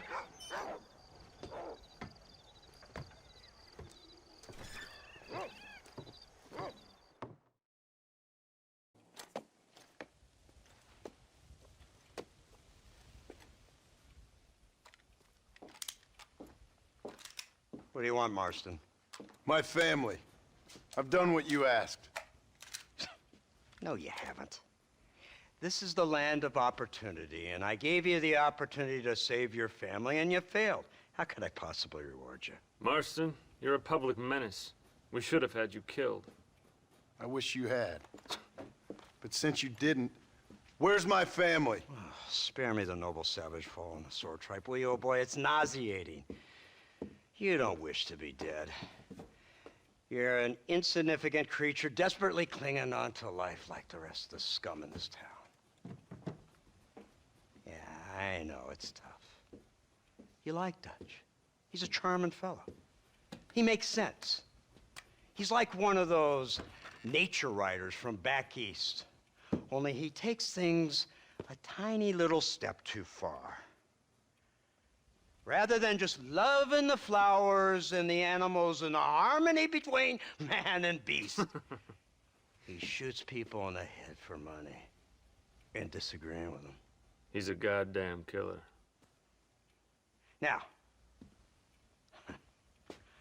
I'm not a great intellect, but the metaphysical leap from admiring the flower to shooting a man in the head because he doesn't like the flower is a leap too far. So, I know it's easy. You see, me and Archer, we're the bad guys. We enforce the rules. Now, while the rules may not be perfect, they're really not so bad. Exactly. What's the alternative? Yeah. See, I'll tell you what the alternative is. It's not complicated. It's about one man and his gun versus another man. Sure, civilization may be dull, but the alternative, Mr. Marston, is hell. And the way you enforce this civilization, this freedom for men to like or not like flowers, or whatever in God's name you were just talking about, is to kidnap a man's wife and son? Well, I know there's contradictions. I'm not going to lie to you. Yeah, as I said, I'm not a great intellect. Now, after the debacle with the army and the bank, we have to put Mr. Vanderlyn to rest ourselves. Will you help us? Do I have any choice? Now that you mention it, no. Then what was that pretty speech in aid of? I don't rightly know, but it sure felt good saying it. Shall we, Mr. Marston? Let's go.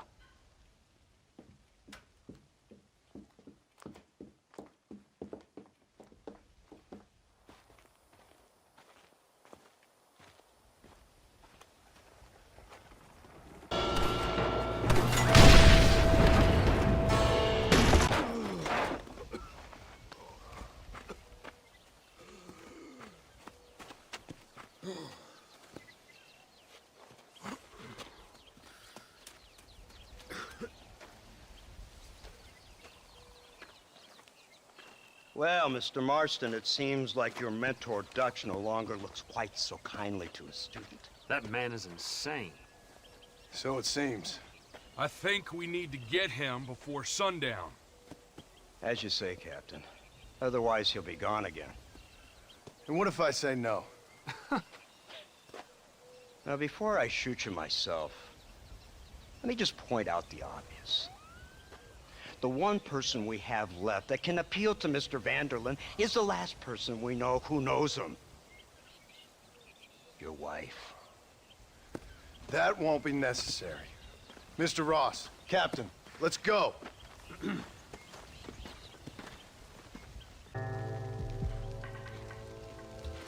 You, blow that gate open. Move, soldier.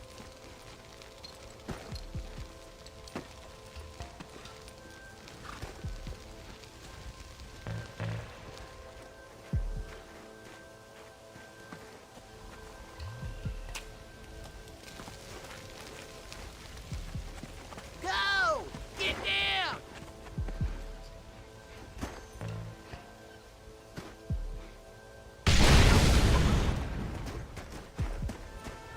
Forward! Move in!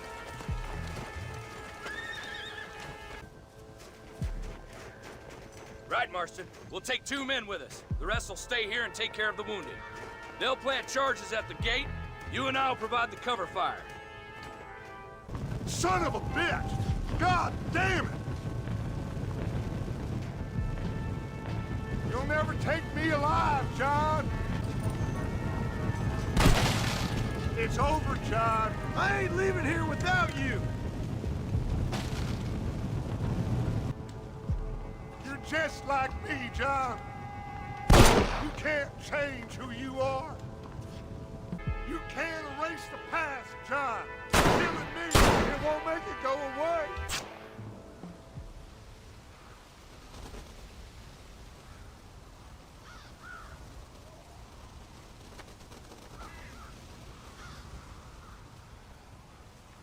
Hello again, John. Hello, Dutch. We gotta stop meeting like this. Sure. I got a plan, John. You always got a plan, Dutch. This is a good one. I don't doubt it. We can't always fight nature, John. We can't fight change. Can't fight gravity. We can't fight nothing. My whole life, all I ever did was fight. Then give up, Dutch. But I can't give up, neither. I can't fight my own nature. That's a paradox, John. You see?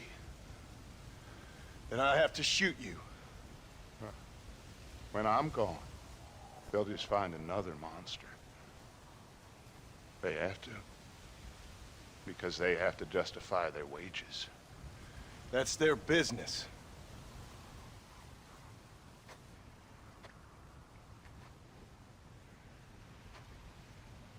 Our time has passed, John.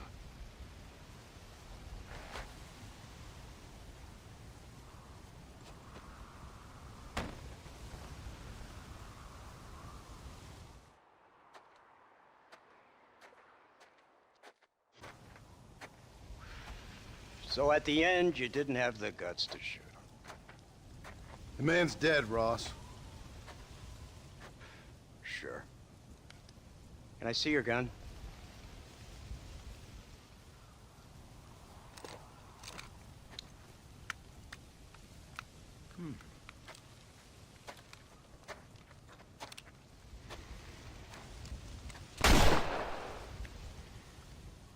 Oh, trust me. It looks better in the report that way. Where's my family? Your wife was killed in a prison riot last week. So, I'm only joking, dear boy. They were sent back to that Scrabble ranch of yours in Beecher's Hope. They're quite safe and sound. They better be. Thank you, Mr. Marston, for everything. I know this wasn't easy for you, but I have to say, you've done your country proud. Yeah, exactly. See you around, John. Try to stay out of trouble. Come on, Archer. Let's go find somebody else we can annoy.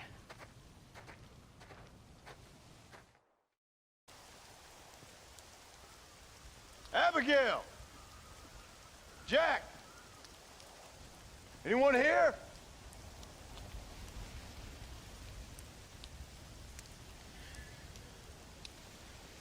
Anyone home? Oh, darling. I never thought I'd see this day again. You no good hillbilly piece of shit! I thought you was dead! I thought you was dead, John, huh? Where you been? Where you been? You know where I've been, darling. You know. You saw Dutch, didn't you? Yeah, I saw him. And Bill? Yeah, I saw him too. And you didn't go back to him? I left that life. Just as you left yours. How'd they treat you? Oh, I can take care of myself, John. One guard got funny on me one time, but I wasn't so ladylike and he didn't try it again. Nor no one else. How's the boy? Oh, like you. And like me. Well, he's like a kid growing up without a father. That ain't fair. What is fair? Well, some trees flourish, others die. Some cattle grow strong, others are taken by wolves. Some men are born rich enough and dumb enough to enjoy their lives. Ain't nothing fair, you know that. We tried to change. I mean, ain't that what you're supposed to do? We did change. And it's over now.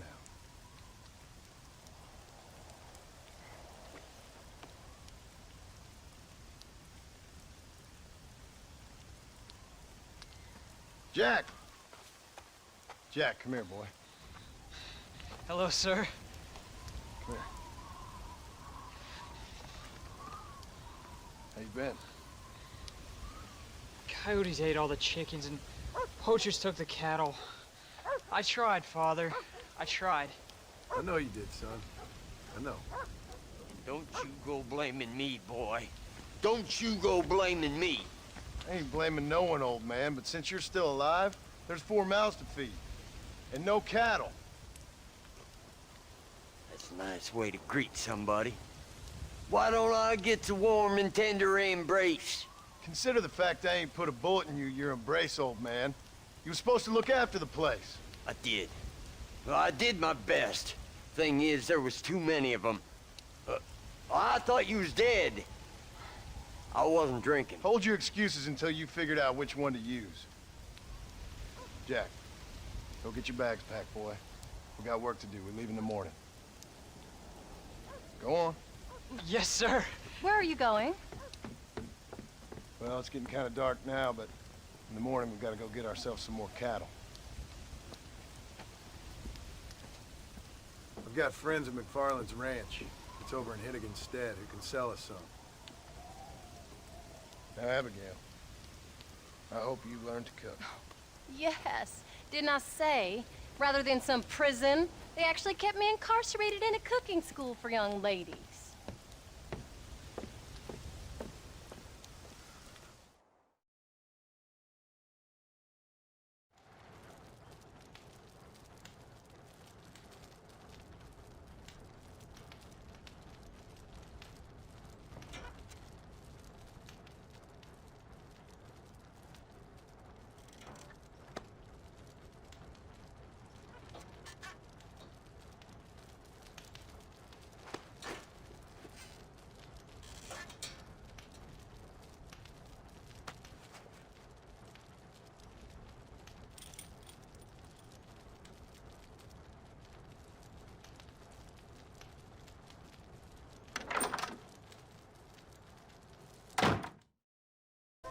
John Marston. Now, there's a face I thought I'd never see again. Some of our public servants in Blackwater sent you back on another homicidal errand to protect and save us from Lord only knows what. Thankfully not, sir. I was hoping you might still be able to sell me some cattle. My boy, it would be a pleasure. Bonnie's out in the crowd now. She'll be more than happy to help you. Good Lord, do my eyes deceive me? A devil walks among us. I said I'd be back when this was all over, Miss MacFarlane. After the barn fire, you remember? Of course I remember. I just didn't believe a word of it. So, you've come for some cattle? Yeah, I'm finally starting up my farm again. Or trying to, at least. You'll be fine. You've been taught well. Come on, then.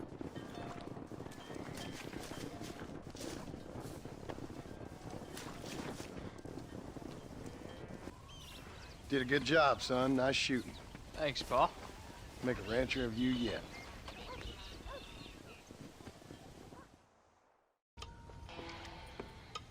What you cooking? Same thing I've been cooking the past 15 years with the hope of poisoning you. Ain't working so well. Oh, not yet. To be honest, though, tastes bad enough to kill a man. I never was much of a cook, but I did try to be a good wife. And you have been. Given what we was and what we came from, I think we've gone and done okay. I look at Jack, I look at him, and I think we've been blessed. Maybe he can be something more. He's a good kid. He can be whatever he wants to be. He ain't gonna be no frontier gunslinger killing and running those gang, though. That way's over. Railroads and government and motor cars and everything gone and done away with all that. And he ain't gonna marry no orphaned working girl running with a bunch of hucksters, neither.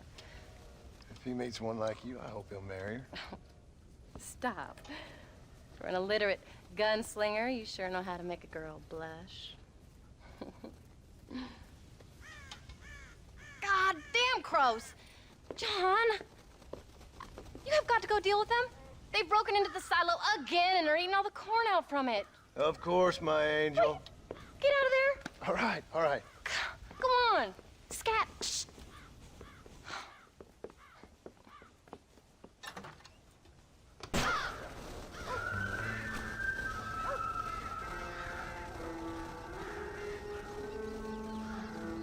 John, we got a telegram from some lady friend of yours, a Bonnie something or other. Something you ain't telling me? Bonnie MacFarlane. She's a friend. Mm. Saved my life when I went after Bill and nearly got myself killed again. Oh, now you two's in the habit of sending each other letters. How very nice. It weren't nothing like that. What's it say? I don't know. I can't... Well, you know I can't read. Give it here. You read that thing out loud? I ain't hiding nothing. Dear Mr. Marston, stop. Need corn sacks. Stop. Emergency. Stop. Weevils and moths ate entire county supply. Stop. Can you help? Not exactly the most romantic request now, is it? I guess not. She saved your life, you say? Yes, ma'am. Well, then you're gonna have to help her and her family out. We've got a plentiful supply of corn sacks over near the silo. About the one thing Uncle didn't manage to have stolen while we was gone. Okay. Hurry back, John. And John, what's she like? You know. A little bit like you, I guess. She's a woman in a man's world.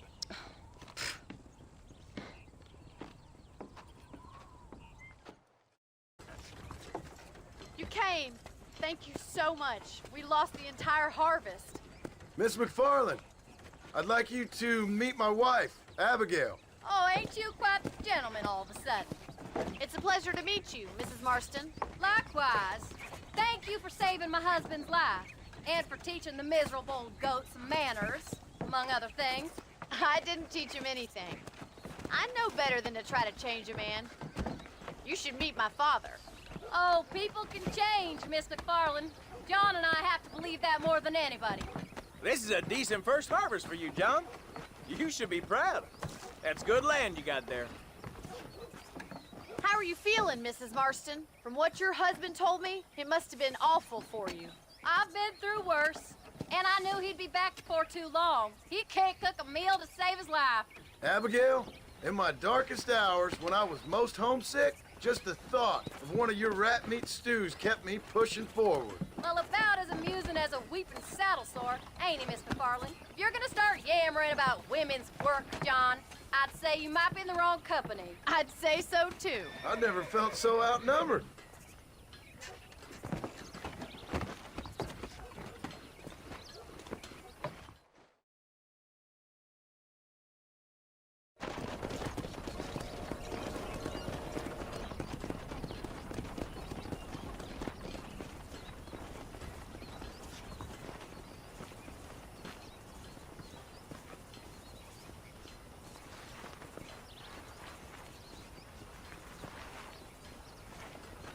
Ma'am?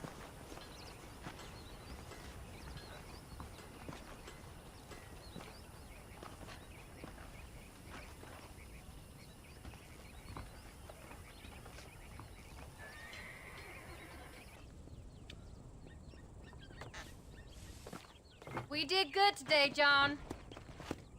I guess I better go fix us something to eat.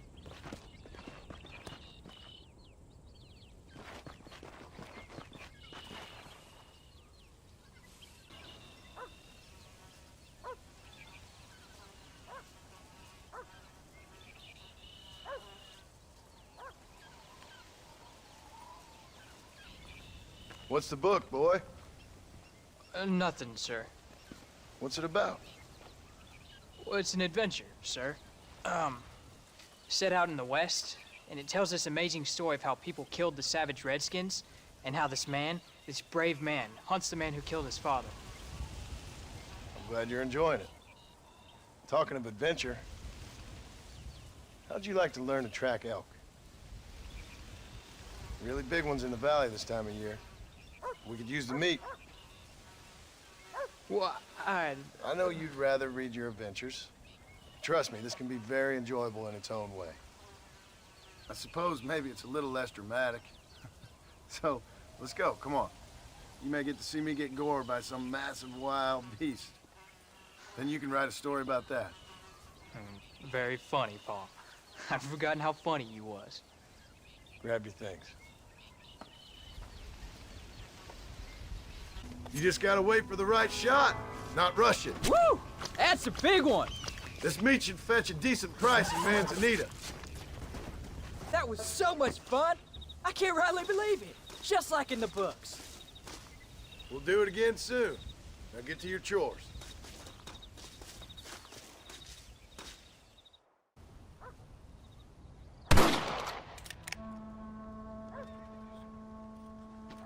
You're tensing up. I'm not. You are. Your back's tense and it's making the rifle jump. You're holding it wrong. Here, let me show you. I don't need you to show me, Paul. I guess not. Don't show me and you'll just run off again or something. It's better I teach myself. I ain't going nowhere. Whatever you say, Paul. Don't be like that. Sorry.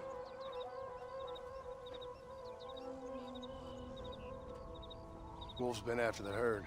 Gotta get out there and scare him off. You wanna come with me? Safer with two. Okay.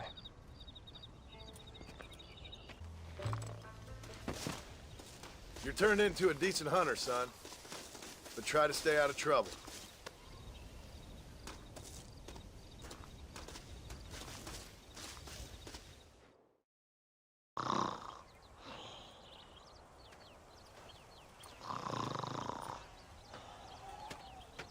Get up, old man.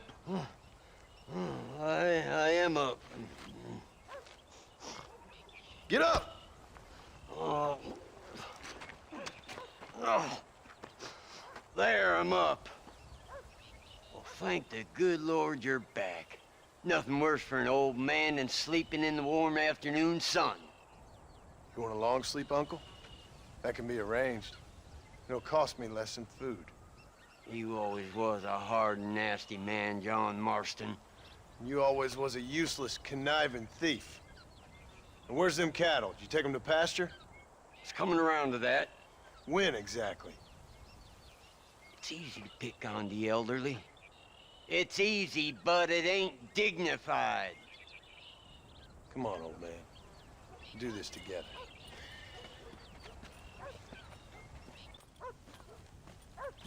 What are you looking at, old man? There's some Mustangs and some such out there beyond that ridge. Wondering if it was worth getting you and going around some of them up. Fair enough. We're nearly out of money. Ranch is in turmoil. We may not make it through the winter. What could we possibly want with some good quality horses? Come on. That tone of voice ain't so becoming on you.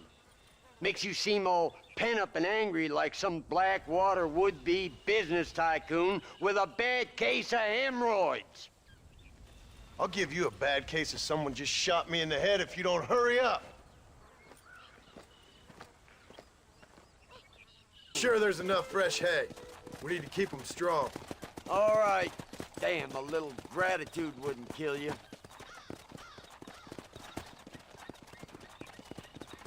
Not a bad day's work.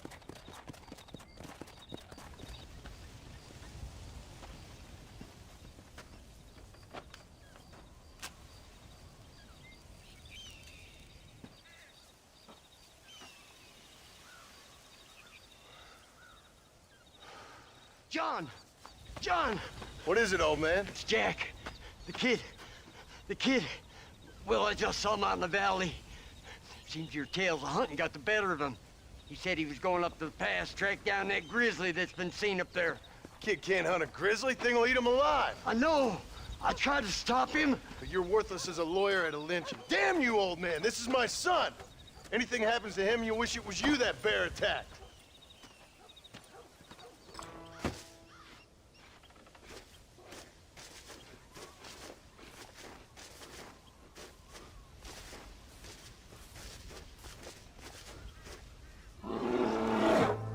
Paul, help me! I'm hurt! Jack, stay down!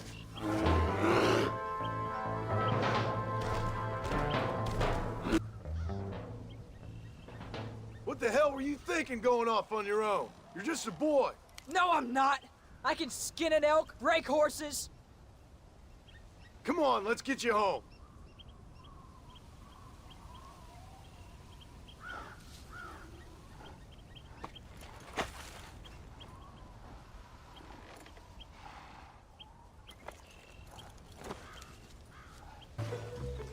I'm sorry I made you worry, Pa.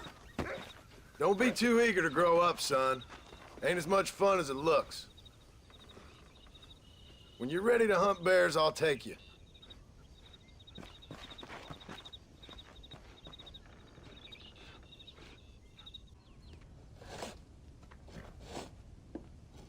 Hey, Jack. Hey, Pa. Need a hand with that? No, sir, I got it.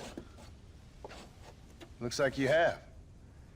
You know, you're real good with them tools. Thank you, Pa. You'll make this land real nice one day. Me and your mother will do our part. By the time your turn comes, hell, this could be the nicest farm in the county. Maybe, Pa.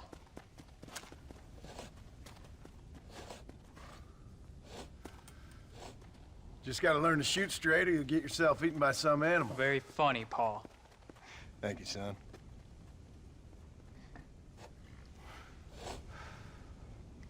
Soon it'll be quail season. We should have some fun then. Is there anything you don't like shooting, Pa? Well, I ain't met the thing yet, but as soon as I do, I'll let you know. You can even put it in one of them books you read. Yeah, maybe I'll do that. Today, John Marston stopped shooting. Now, I ain't no literary man, but I don't think that'll sell. People like shooting in them things. I think you may be right there, Pa. So, you ever hear talk about them machines that can make a man fly? Well, sure, Pa. Everybody knows about that. You know they're gonna be bringing one of those machines around the country next year for a demonstration? One of them machines can turn men into angels. One of them machines can turn men into angels. John, come here. John, come here, quick. Take a look at that. Jack, go into the house, lock all the doors. Whatever happens, don't come outside. You hear me? Whatever happens. Okay. Come here, son. Whatever happens, keep the doors locked and your mother inside. Promise me, son. Promise me. Who is it, Pa? It's just some old friends. Me and Uncle take care of it. Now you go inside and you keep the doors and the windows locked. I hear you. Then run! Yeah, run, boy. Well, old man, looks like things is about to get settled once and for all. So it seems. What are we gonna do now? What's wrong? What's happened? Stay inside, you hear? Like I said, there'll be more coming.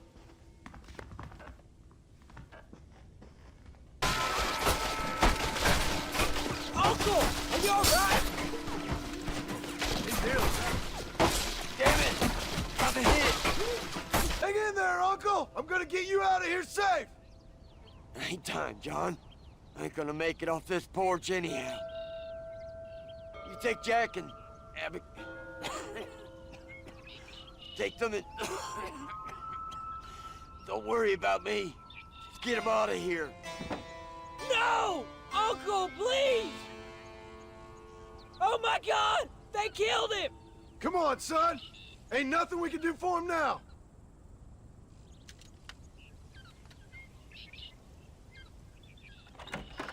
We're leaving the farm. I'll watch from the silo. You two go to the barn, get the horses ready. John! I'll meet you there.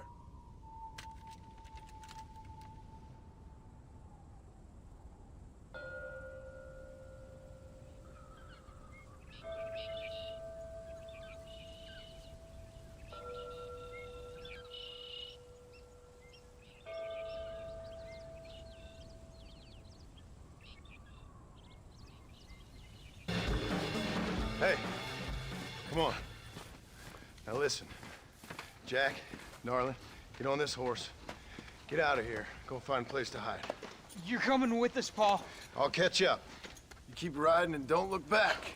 And don't be worrying about me, you hear? Now get going. You stay out of trouble, John. Ain't no trouble, Abigail. Ain't no trouble. I love you. I love you. Now go! Get!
Oh, bury me not on the lone prairie where the coyotes wail and the wind blows free. And when I die, don't bury me 'neath the western sky on the lone prairie.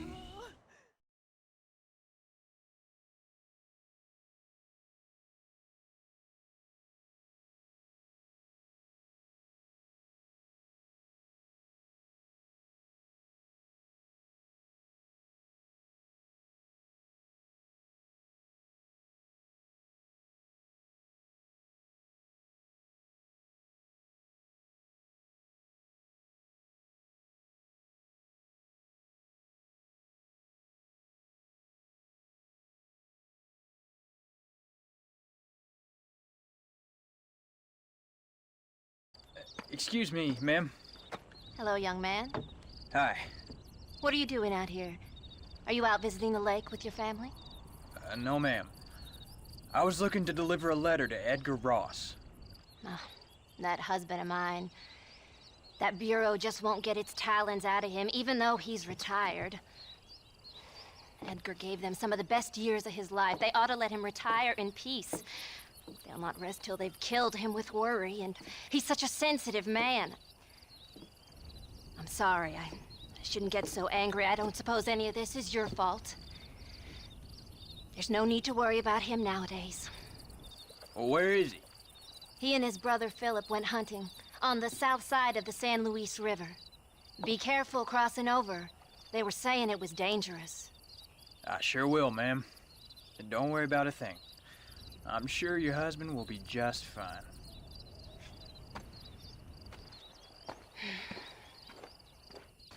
Hey there, mister. How's the hunting? Oh, pretty good, son. Got me a few rabbits, coyote, elk. Still looking for some trophies for the parlor. I've got a letter here for Edgar Ross. You know him? I heard he was down in these parts with his wife. Of course I know him. He's my brother. Gone down river, duck hunt. Must be a pretty important letter to have come all this way. Oh, yes, sir. Real important. I'll be on my way home as soon as I deliver this message. You best be off then. Just don't get on his bad side. He's got a filthy temper. Excuse me. You Edgar Ross? Do I know you? Forgive me for startling you, sir. I have a message for you. My name is Jack Marston. You knew my father. I see. I remember your father. I've come for you, Ross. And you, boy, have sure as shit found me. You killed my father. Your father killed himself with the life he lived. You killed it. I saw you. You keep saying that. You sent him to do your dirty work. Then you shot him like a dog. And I'll shoot you like one too, you little piece of trash. Now get out of here before I kill you as well. I ain't going nowhere, old man.